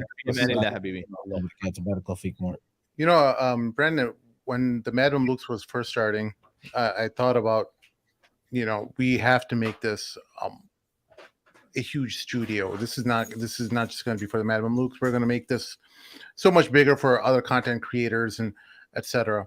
And we're going to have an office building and etc. Like, and then ultimately I had this idea. Then I had this vision, but then something came into my mind that deeply troubled me. That all of this will require a lot of money. And just an office building in itself, or the branch, that requires other people to get invested in, and those people who are donors and stuff, when they get their hands on something like this, it no longer is the vision that you want it to be. Right? Yeah, and so I had to make this decision in my mind, where this effort has to be low budget as possible, so that it can't be dependent on sponsors and other hands, where we can't talk about what we want to talk about because all these other people are involved, and ultimately that gave us the freedom to talk about what we want to talk about. But even when we brought in sponsors, they were given the understanding that, hey, you're giving money for your brand. You can't tell us what we should or shouldn't talk about. That's separate. Your brand will be amplified to however much you want it to be. We can interrupt the show in the middle of the show to talk about that you're a sponsor. We can meet all those things, but what the barrier of your sponsorship and your influence on this show ends at that. It doesn't affect the show and its message and what we can or can't talk about. Ultimately, that's inherently when we talk about the simplicity of the mosque or Muslim organizations, we have to realize like, hey, we may need to scale down. We can't be under the thumb of influential people who have Islam kind of on their side as a way to exert influence or use Islam as a way to set up their influence in communities. They essentially are using, not all rich people. We're very wealthy individuals as well. We're not talking about all wealthy people. We're not against rich people. We're talking about certain wealthy people who feel like using their money and influence or using their money to spread or increase their influence in the Muslim community is that's how they use it, or they see their position of power. And I think we have to really look at that, and we have to spread this idea that, hey, we don't need these huge, beautiful mosques. We don't need these extra. I know now that you're running Islam by Touch, on a shoestring budget. Exactly. So I was literally gonna say the same thing that you said, just like exactly what you said. When we started Islam by Touch, I was talking to people that were involved with boards of Masjid and things like that, and they were telling me, oh, you should bring this person on your board, and you should bring that person on your board. And it's like, I seen this masjid model, just like what Brandon said. You raise money for 10 years and you still haven't done anything, and it's like, I don't want that to happen. I don't want that to happen. So we started off with 3 board members. We still only have 4 board members. You know what I mean? But we actually are making an impact on the community that we want to impact, right? We want to serve this blind community, this blind Muslim community, and offer the Quran and Hadith and programs and Dawah and all this stuff in an accessible way for blind people. And the thing is, if we had this big board, we know for a fact we would have been in red tape, and everybody's going to want their own agenda to be taken care of. So we're like, no way, we're going to do that, And till this day, I mean, I know for a fact, there's organizations that have even approached me to acquire Islam by Touch, so that they can say, oh, look, we're disabled friendly, right? We're disability friendly. And they would have put me on salary, and they would have paid me a bunch of money, and I'd be chilling. But we refused because we know we'd be put on the back burner. We refused it for that reason. So it sucks, but it's the truth. You run it on a shoestring budget, like you said, to do the best you can, but you're ultimately limited, and you're ultimately silenced because of that. Yeah, man. And like, we're talking about a chandelier thing. I just want to mention one hadith, and then Brandon, I have a question for you. Anas radiallahu anh, he said that I heard Rasulullah say that the hour will not come, la taqum as-sa'a, until the people boast about their masjid. All right, or people boast about their masjid. What it means? What does boasting about the masjid mean? The explanation of the hadith is it's talking about the grandness, the grandeur associated with, whether it be the architecture, there's a hadith of like, don't color your masjids in red, don't color them in yellow, there's certain stipulations. But the crazy thing is that this is like many other signs, minor signs of the hour. One of them is obviously people boasting about their masjids, right? Because the boasting only should happen about Allah. The boasting is not about the structure itself. Allah doesn't want boasting about. Allah does not need and does not want the boasting of a structure that's built to worship Him. Rather, it should be boasting about Allah subhanahu wa ta'ala, right? Glorifying Allah. So that's something to just give it a little bit of perspective, that what we're talking about now, alhamdulillah, may Allah make us from amongst those people who see something and recognize that it's a sign of the hour, rather than people who fall into that trap. We could have been those people right? Allah could have been the muqallib al-qulub of the other way, the changing of the hearts of the other way, that we're out there and we're boasting about how beautiful our masjid is and how beautiful, and the people who are coming and trying to cause an issue, they're affecting our funding. Alhamdulillah, Allah didn't make us from amongst those people, and it could have been from his decision that he did, right? But as far as Brandon, kind of like related to topic, but kind of switching a little bit, if you don't mind, what was the purpose, right, of, and I'm glad you did, but your personal purpose of having a podcast regarding the masajid, right? What went into that? There's a lot of things that go into forming a topic, right? There had to have been something, a stimuli, right, that caused you to want to discuss this. Well, there was, because I have taken a position recently in videos, because first of all, one of my dreams, and I pray that Allah gives this to me, is to be someone who facilitates a mediation between Muslims, right? Because whenever I first converted, mashallah, like I really feel bad for a lot of other converts, because I had the best experience like ever.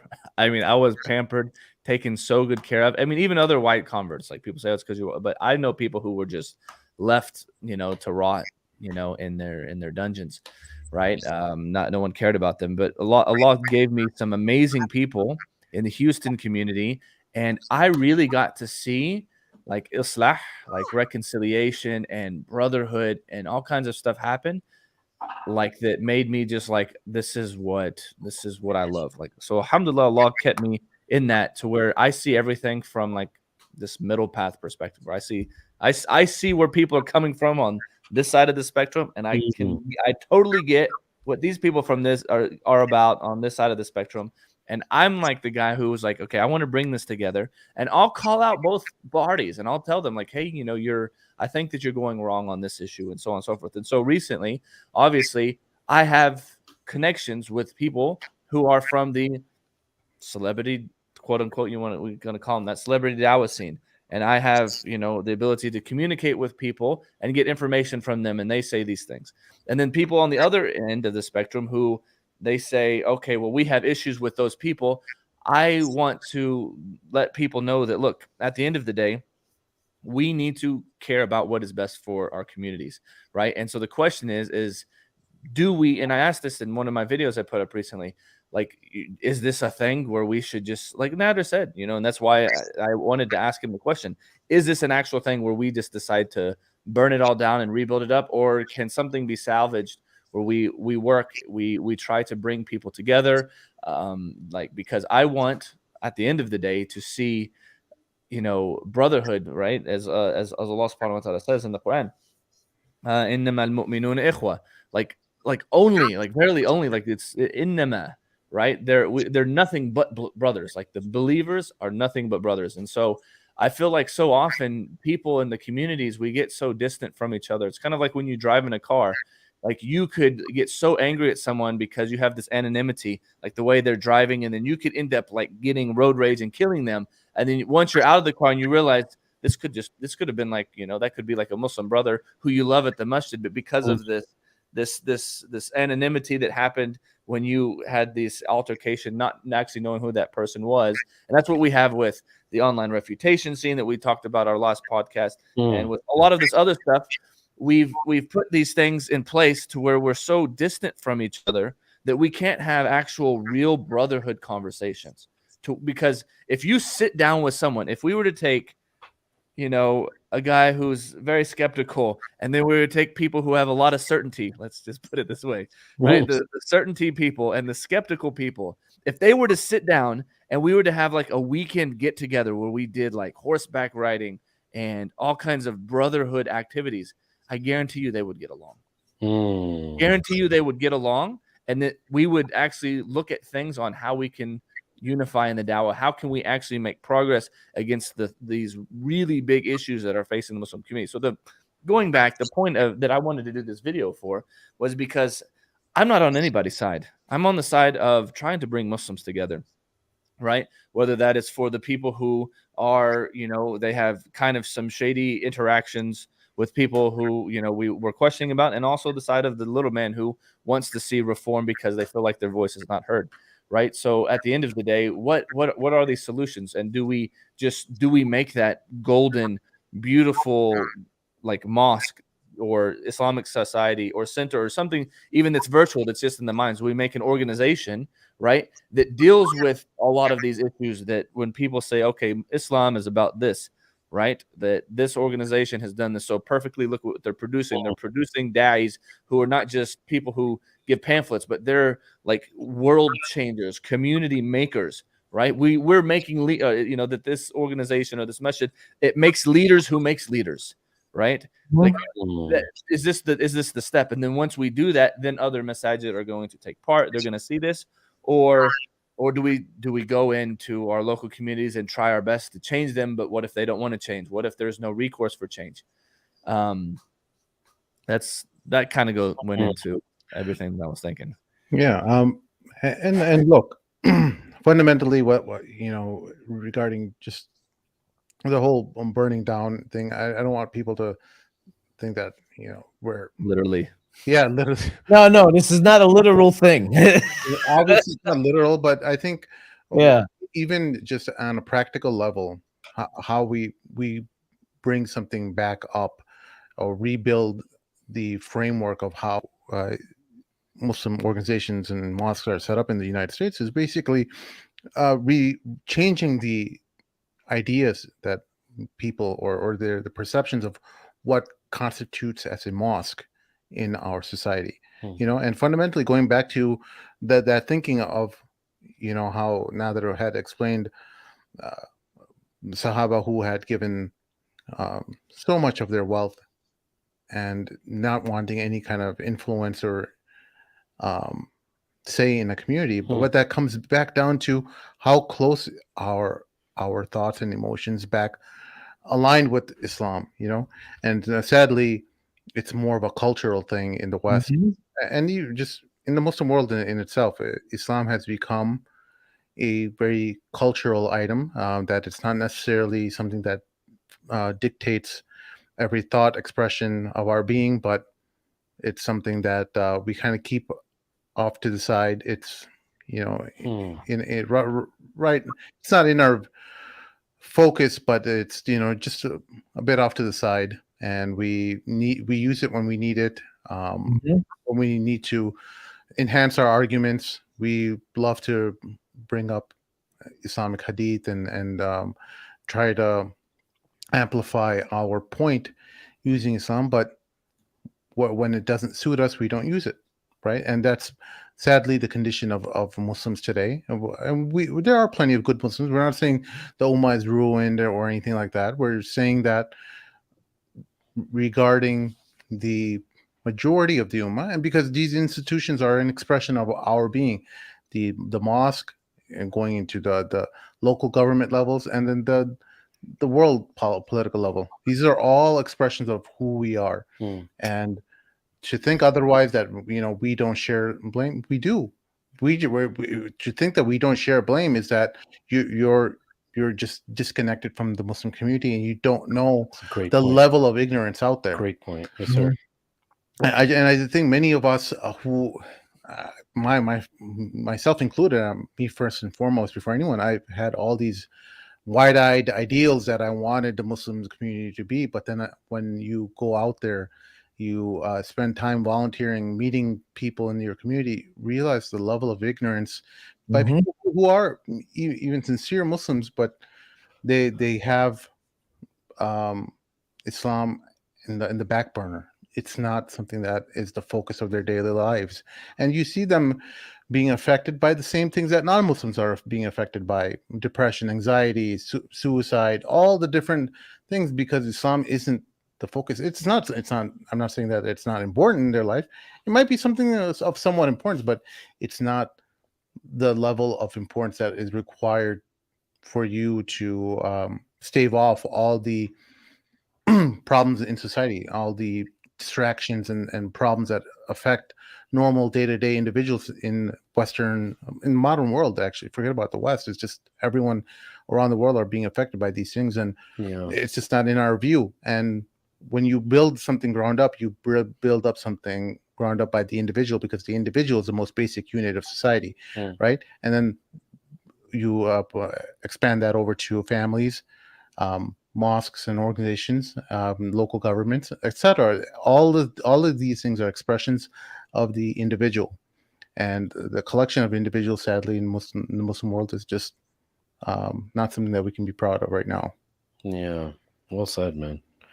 And just on a side note, look, somebody who's listening, Brandon, if you don't mind, I don't want you to think we're acting like this is our podcast, but I'm feeling very comfortable with you guys.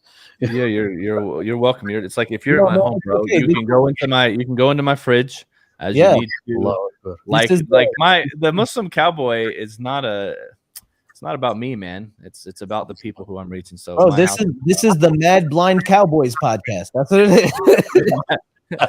Mad Blind Cowboy. But look, man, there's still lots of khair left in this ummah. Like you mentioned, Sam, like this ummah is not ruined, and it, and it's not. There's still lots of khair. When we speak like this, we're speaking like we speak to each other because we're concerned about the ummah. It comes from a place of concern. Mm-hmm. But you can count on us. I'm talking about all of us. I'm going to volunteer you guys too, that if anything goes down, that we are going to be, hopefully, we aspire to be those people who are at the forefront of helping and defending the Muslims and their honor. That's something that I think that all of us kind of agree to, and which is why we are kind of criticizing constructively. It may come up to some people that were complaining, but in reality, it's something that's very dear to us because the cornerstone of our society is the masjid. And when we see certain things happening, it doesn't befit the masjid, we feel very protective, the same way we feel protective of our wives and our daughters, right? It's the same thing. But on the side note, look, the people who started, like the generation who started the masajid, there's no way we can repay them of what they've done, right? The people who came here, look how Allah subhanahu wa ta'ala uses people like as a sabab. They came here. Majority of people that I know here came here for education. They had deen in them. They weren't really too concerned about it. They just didn't want to ruffle any feathers. They wanted to just cruise under the radar, get their money, support their family, and have a better life than what was back home. What ended up happening is there was individuals that were like, you know what, look where Allah places people. We're no longer like in a Muslim majority area or country. Like, what are we going to do about like praying, right? I remember talking to my dad about this. He's like, yeah, we first started off like public storage. They used to rent out a public storage, literally a storage unit, pray in their Jummah, right? Yep. And then like the hall, what do they call like the My dad said they used to pray in the YMCA. Exactly, like the YMCA type places, right? Yep. And they went through it. They paved the way. It would be unfair of us to give them the stripes that they have earned in our eyes, that they were the ones who brought the flag of La ilaha illallah Muhammad Rasulullah and literally put it in the soil of the United States and got the ball rolling of everything that we have right now, obviously with the permission of Allah, to be able to have these conversations on an Islamic level. There's many other communities that were involved in that too. But that being said, one thing that concerns me, and maybe, I don't know if you guys are almost done or not, I'm not sure, but if we are concerned about the generation that's running the boards, who is competent enough and willing to sacrifice and make those sacrifices that they made in our generation, right? In the generation of people who are much more selfish than our parents' generation, right? And are not willing to sacrifice and put in work. To some of them that I know personally barely knew anything about Islam, but the amount of hours a day that they dedicated to establish masjids and continued, with the continuation of these masjids to run, what percentage of our generation is willing to put in that type of work? And I think that's the next question, right? Because we did find issues and dilemmas. We kind of know what the solution is as far as the personalities that should be running these masjids theoretically. But now the next step is our generation prepared when this generation is gone to run the masjids and keep them up, right? That's kind of my question. I don't know if you wanted to go into this, Cowboy, so I'm seeking your permission if you guys want to talk about this, but that's kind of where my mind goes too sometimes. I think about these things and I'm like, is it just one of those things? Is this the hot cold moment that Rasulullah was talking about? That, what if it is that the masjids just fall and there's very few masjids left and people just, are afraid to build masjids, and I don't know what it is. You know what I'm saying? I'm just thinking out loudly. I think these brothers left. Hello. We're I'm here. still here, bro. I'm still here. I'm still here. I just having issues with. I see your lightsaber. You know what's happening? I think your camera's My cam link, Yeah. I think, heating up or something. Yeah, Exactly. My cam link went out at the exact same time, bro. My cam what link. you guys? Okay, we'll Said it talk was taking up too much power. You Yeah. gotta turn off this setting on your camera too. It's like a My overheat setting is off. It's the cam link itself. It's not the camera. the Chrome. Okay. Well, camera- my camera's actually working better now that I plugged it into a different. Because remember, I was kind of lagging before. I was moving really slowly. Yeah. Now it's almost back to normal. Cool. Yeah, I've had so many headaches with these Elgato cam Yeah. links, and I eventually just got one that's built into my computer. Well, yeah, you have the built-in bad boy. Yeah, that's right. That one seems to work a lot better than the actual cam links. All right, I'm back on. Here we go. There we go. Bismillah. Let's no longer laugh. As far as people that are like, who's going to take up the reins? Listen, there's plenty of brothers in our community and sisters in our community. I mean, we know, and I'm sure you guys know, a lot of events go down because the sisters are taking care of the events. Yes. Right. There's a lot of brothers that we see that are sincere. That you can see it in them. They're sincere that they want to give back to the community. They want to help, but because they're not, they're not related to so and so, or they're not, they're not platformed like so and so is. We're not going to even listen to them or give them the time of day. We have that. I think we have that because, and Sheikh Amr, like you said, these people that established everything.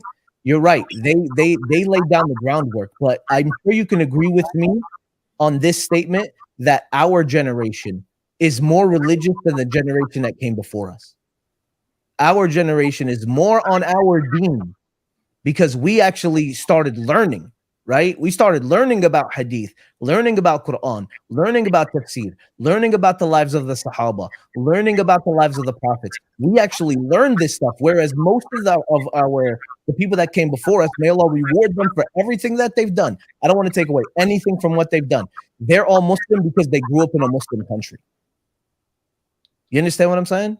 Yeah, I agree with you on that portion, but listen, and I do agree with you to the level of the amount of Quran that's memorized in the Western world compared to some of the families that we came from. It's not even just on a Quran memorization level, right? It's like all the initiatives for learning. I know standing firm on your deen in front of opposition and no matter what's there, but I'm just concerned about the level of sacrifice and dedication. Not the level of knowledge. I'm talking about with the little that they had. Yeah. But the amount of how little they had, the amount of dedication that they had. With us, on the other hand, it may be that we may have more Islamic information and knowledge, but is that spirit there of grinding it out no matter what happens type thing, and we got to keep it going. You know what I'm saying? And I know there's people there. It's just a worry that I have. Yeah, no, and I understand that worry. I mean, I don't want to sound like I'm bigging myself so much, but we built Islam by touch from the ground up. You know what I mean? Nobody cared about this. Those people still don't care about it, but we still chug along and do the best we can and fight and argue and what's crazy, bro. Let me tell you, because we're talking about this, right? And alhamdulillah, we see so many hungry people. I mean, you work in your specific masjid. I'm sure you see them, Sheikh Ahmed, right? You see these young people that are hungry, yeah, right? That have this initiative, that have this self-propelled. I don't know what the word is, but like they're motivated to do something, but they're usually just relegated to menial tasks that really don't impact anything. I think if we take those minds and those bodies, because we don't need the buildings. Alhamdulillah, buildings are up. You know what I mean? The attendance is there. The body is there. We just need to fix the soul and the brain. You know what I mean? Yeah. We need to fix the heart and the soul, because I forgot who said it. I think it was Mort. He said it. It's like, bro, we're in a battle of hearts and minds. Yeah. Right? We're in a battle of hearts and minds. And because we stick with such a cultural perspective in a lot of our masajid, we leave the Islamic perspective. It's usually two extremes. Either you have someone that's not willing to hear the younger generation at all at any point and only deal with whatever the uncles and aunties want, or you have these woke places that, yeah, you know, it don't matter. You could act like, you know, you could you know, give whatever your pronouns you want them to be and come here. You know what I'm saying? We need to strike that balance. You know, we need to, and we have people, and I'm confident in our community that we have people that can strike that balance. This is why we have these platforms. You know, this is why we have Cowboy over here. Why? Because he's someone that can talk to people that most of us, that whenever we try to talking to them, they won't listen to us because we don't look like them. We don't sound like them. You know, this is why we have him. This is why we have the Mad Mamluk, because it's a place where All people I can offer. get real talk. You know, we can actually talk about issues in a real way. You know, so we can use all of our resources, come all together, and make it a better situation. And I know for a fact we have those people. We have those people. Do we need, and we need to, you know, those people need to be trained, and those people need to be elevated in a position where the old guard is afraid of letting go of their positions. They're afraid of it because this is all they've been used to. They've been used to being on the board and, you know, getting that preferential biryani when they go to the store, and you know what I'm saying? They don't want to let that go. Yeah. And because they don't want to let that go, this is why that fear is there, Sheikh Ahmed, because no one has been trained to take up that mantle. You feel me? Yes, sir. I feel you. Yes, sir. So this is what we need. We need that training. We need that training because we see the zeal. We see it. I've seen it. Alhamdulillah, I've seen it about so many young people that are like, how can I get involved? How can I help? You know? But they don't have that. We just need a structure, a mentorship. Yes. Structure. Yeah, we do. We need that. We need that big brother, literally big brother structure, right? We need that to bring the new, but instead of it just, oh, you know, here, this is how the politics are done behind the scenes, because this is what it is, right? A lot of us know what goes on behind it. I know the big discussion was, oh, well, you know, who in the community is going to step up? The problem is that we hide so much of what's really happening behind the scenes within these Muslim organizations are hidden, and only us that actually start working in the Dawah scene, in the nonprofit world, on the media sector, this is when we actually start seeing what's really going on. This is why we're the ones talking about it, because nobody else knows what's going on. Nobody else knows what's going on. And one last thing I want to kind of go it off. I don't know what, Brandon, how long you want us to go. But, we got about 14 more minutes. I want to no more than 3 hours. One more thing I want to just say here. Hold on, I had a thought and then it just kind of left me. I mentioned that, you know, it's the community that, you know, we say that we want the community involved, but nobody knows what's really going on. Oh God, I had one more thought and it left me whenever I checked the time. So I hope what I said kind of comes across, you know, like me, you know, alhamdulillah, I know I'm a nobody. I know I'm just a guy. I am guy that has knowledge that I've gained from, you know, sitting with some knowledgeable people and listening to scholars and listening to lectures about the lives of the prophets and about hadith and all this stuff. And I know I'm all self-taught. I know that 100%. And I know I have no authority, right? But the thing is, why did we start what we started? Because nobody else was doing it. Because there was a gap that was left, you know? That's what it is. It was a gap that was left. And right now, we have major national Muslim organizations that claim to be, you know, the voice of Muslims. And I know for a fact, none of us like them to be the voice of us Muslims. None of us do. You know, they're there to raise money to put on a convention, to raise money to put on the next convention. That's all they do. You know what I'm saying? Yes, sir. So this is the idea. This is where that we need to burn it down and rebuild it. I'm not talking about the structure of the buildings. I'm talking about the way we view leadership here, bro. We are Muslim. We shouldn't be playing the same games that the non-Muslims are playing, but we do. We play these games just like they do, and then, like I said, we only pull out the Muslim card whenever it benefits us to do so.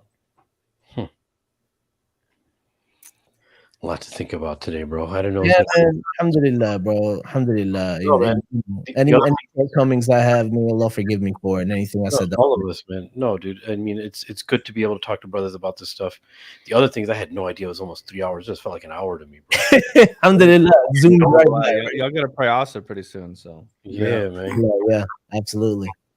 But khair, how do you want to kind of leave this off, Cowboy? Because we don't want to start up on a whole nother topic and push it along. No, we have for We have us, some questions, inshallah. right? We have, the best examples for us to follow, right? But all of this comes into the key issues that we face with our ummah right now that have already been brought up.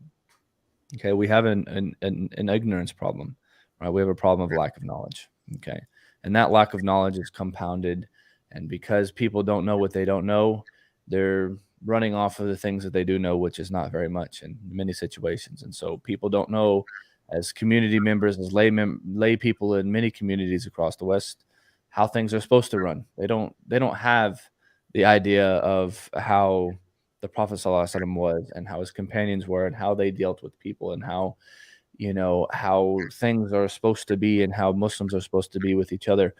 So, it's almost like what comes first, the chicken or the egg, right? Do we work just, some people say, okay, well, let's work on building knowledge. Do you work on building knowledge? Or do you work on, building leadership, right? Or, so on and so forth. Like there's so many aspects that we're falling short from that we need to, really take assessment and figure this out, because we want change to actually happen. We want, goodness to come from about these situations that we're in. But at the end of the day, Sheikh Amir said something really important. Like, even if if you are in a masjid and there are some issues, still go to the masjid and still learn and have durus and do the best that you can with the little bit that you've given. And always start locally. None of us, any one of us, are going to change all of America overnight, even if we come up with like the greatest idea of how this is going to work. We're going to make Jama'at to Tabligh. They're going to be overnight giving dawah to non-Muslims. Like these are great. These are great dreams. But I think we should really focus on how can we affect some change, with what we have locally first. And at the end of the day, I think it also starts by giving an example, right? I do believe that there needs to be somebody that will have to bring an example so that other people can follow. So when they say, what do we have when any new masjid comes about, or any mosque takes over a church, or any community wants to grow, because we're going to continue growing, right? There inevitably more masajid are going to be built because more Muslims are going to be born and more people are going to move into the US, so on and so forth. So we're a growing community, mashallah, and we still practice, a practicing community, unlike other religions that are declining, right? So we're on the up. So this is inevitable that we're going to grow. But I think the best way forward is to actually do that, whether it's by affecting change in a masjid that we have or causing something from the ground up. There does, I agree, need to be an example that people can say, gosh, this is how a masjid, how a community really needs to be run. They listen to every single person who has an issue or has a complaint.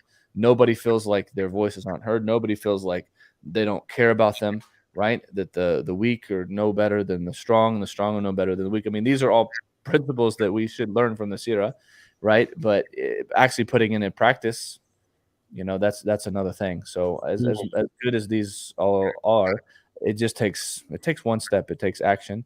And I mean, who's going to make that next step? Allahu alam. Being proactive, sir. Yes, sir. Yeah, Sim? man. Sim, you gonna take those steps? Of course. Yeah. Why you gotta only ask Sim, bro? Why you trying to make me feel uncomfortable, bro? Yeah. putting me on the spot. Man. No, man, well, listen, There we go. I think we all have played our part, alhamdulillah, or trying our best to play our parts in regards to affecting change within our community. This is what I was saying. Why do we all have our platforms, right? Why? Because we saw an issue, we saw something that wasn't being done, and we decided to step up and do something about it. And I think it takes people like this, right, that are sincere, not just people that are in it for, to make the money, or people that are in it just for the status, but people that are on this, feet on the pavement, for us to come together and be that, be a voice of change within the community, and that example, we have it. You said it, Brendan, right? We don't need another example. We have the seerah of Rasulullah sallallahu alaihi wasallam. We have how the original masajid were established. We have that. We know the ummah. We know how the ummah was established. That's what we need to harken back to. That's what we need to get back to. I mean, Kiss, man. Keep it super simple. That's the halal version. There you go. I like it. Keep it super simple. kiss, yes, sir. We need an acronym for Busa. Musa. I like it. I like it. Oh God. Musa. All right. That's for the next one. All right. Everyone come up with an acronym. Yes, anyone in the chat. Yeah, you guys got homework. Allah. Well, what you got coming up next, man? What else you got in the pipeline? So probably in 2 weeks, we'll actually, so a week from this Wednesday, so a week and a half, inshallah, we'll have a podcast with Hassan Shibli, because he was just with you guys, but we're going to talk about issues with the youth and other things, moving forward with the next generation. Nice. And you generally have a time and date already mapped out for that, or you're kind of next so a week from this Wednesday. So inshallah. Got it. We'll be good to go on that. And I'm going to everything that I'm focusing on, I want to focus more on bringing people back to the Prophet. I feel like that's one of the most underdone things in the Dawah scene. A lot of people focus on comparative religion, stuff like that, but there's like such little focus on the Nabi sallallahu alaihi wasallam that I want to do. My new shorts, if you've seen them, I'm doing a lot of what's called like sunnah in the saddle, which I actually need to get on a horse so it can really be in the saddle. But that's a name that Nader and I came up with whenever we were brainstorming back when I was in Texas this summer. So I've been doing a lot more of that, just like little sunnahs here and there. And that's really something I want to focus on, because I feel like a lot of our iman problems are gonna like just disappear once we start knowing who the Prophet is and having that love. Because I mean, Sadaqa Rasulullah when he said, that you don't have true faith until you love me more than everybody, your whole family and yourself. Nothing in the world is more beloved than the Prophet. No, that's beautiful, man. That goal of yours is so simple, but it's obviously so profound, man, because that's the essence of our deen, Allah and His Rasul, man. So jazakallah khairan for that. Yeah. Plus, I've been liking your shorts too. They're pretty dope, man. Oh yeah, jazakallah khair, bro. He Cowboy thought you were talking about his little shorts. I was paused for a second. Yeah, shorts. No, they randomly. How do you know that I'm wearing shorts when I get on the podcast? Knee-length shorts. No, they've been randomly just popping up, man. MashaAllah, man. So Allah Mubarak. And on that same thing we're talking about, where Brandon's talking about bringing people back to the Suda, man. Just so everyone knows, and I encourage you guys to check us out. It's an Islam by Tech project. It's called The Sound of Sira. And of course, as soon as I start talking, my camera goes out. That's Iblis in your camera, bro. has affected El Gato. That's what it is. El Gato. There we go. I'm back. I'm coming back. Am I back? El Gato means cat. There you go. I'm back. Now, the cat. Yes. Nope. Yes. Yeah, my finger's overheating. I don't know, man. But am I good? Yes, yeah. yes. All right, cool. So if anybody wants to check it out, it's called The Sound of Sira. It's an amazing full audio series, right, with a full cast of voice actors, just doing the Sira of the Prophet sallallahu alaihi wasallam.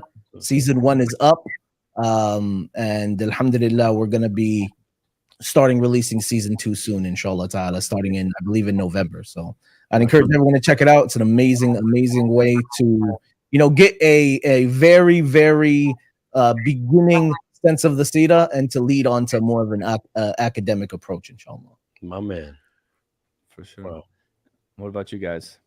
Oh, we got lots of shows coming up. We got Samir's Eats from the Instagram. He's a popular Instagrammer and YouTuber as well. He has a food channel. So we're happy to have him.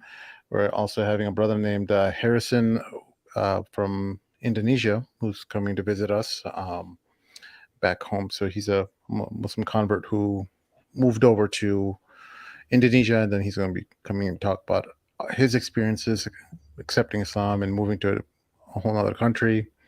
We Dr. have Zulfikar Ali Shah. next month we're going to have Zulfikar Ali Shah, who you're familiar with a lot of his works related to philosophy and etc.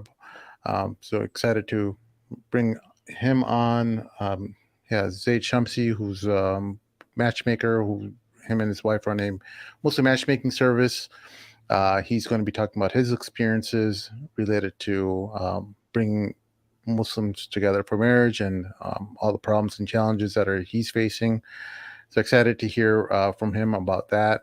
So as you can tell, for the Muslim Cowboy listenership who's tuning in right now, the Madam Luke's has a wide variety of items that we talk about from all over the place. One day we're blasting a mosque, and then the other day we're like talking about, well, how to make your wife happy in bed. That's basically a testament to our ADD. This is our ADD. and then sometimes I may just pop on randomly, just because I'm in Chicago or something. So guys, make sure y'all go and were talking about subscribe shorts. to them, check out their stuff. They've really talked about anything that you could possibly think of when it comes to affairs of the ummah, right? So Yeah, absolutely. Knuckleheads. We're like squirrel. Yep. Guys, if anyone doesn't know, please check out Islam by Touch. Go check out what we do. We got plenty online. We got our website. All we do is just work hard to support the blind Muslim community and to also introduce Islam to blind people that aren't Muslim. Alhamdulillah, we do the best we can. And I got to say this because if they ever see this, they're not going to be happy. I'm also the vice president of the International Union of Braille Quran Services. So I got to mention that, right? So shout out to IBQS as well. Sounds like the Union of Soviet Socialist Republics. That's it. International Quran. I didn't know Union that. of Mashallah, man. Yeah, mashallah. Yeah, alhamdulillah. So, we do. This is what we do. We do the best we can, and I ask that Allah accept it from all of us. I mean. All right, guys. Everybody out there, I really appreciate those of you who have stuck around, and I thank every single one of you who have supported us and the Muslim Cowboy and helped us get to where we are, mashallah. Especially Brother Nadir, who is one of the main facilitators of the setup and the programs and the stuff that I'm able to use to be able to put this content out and to see all of the people coming to Islam, interested in Islam.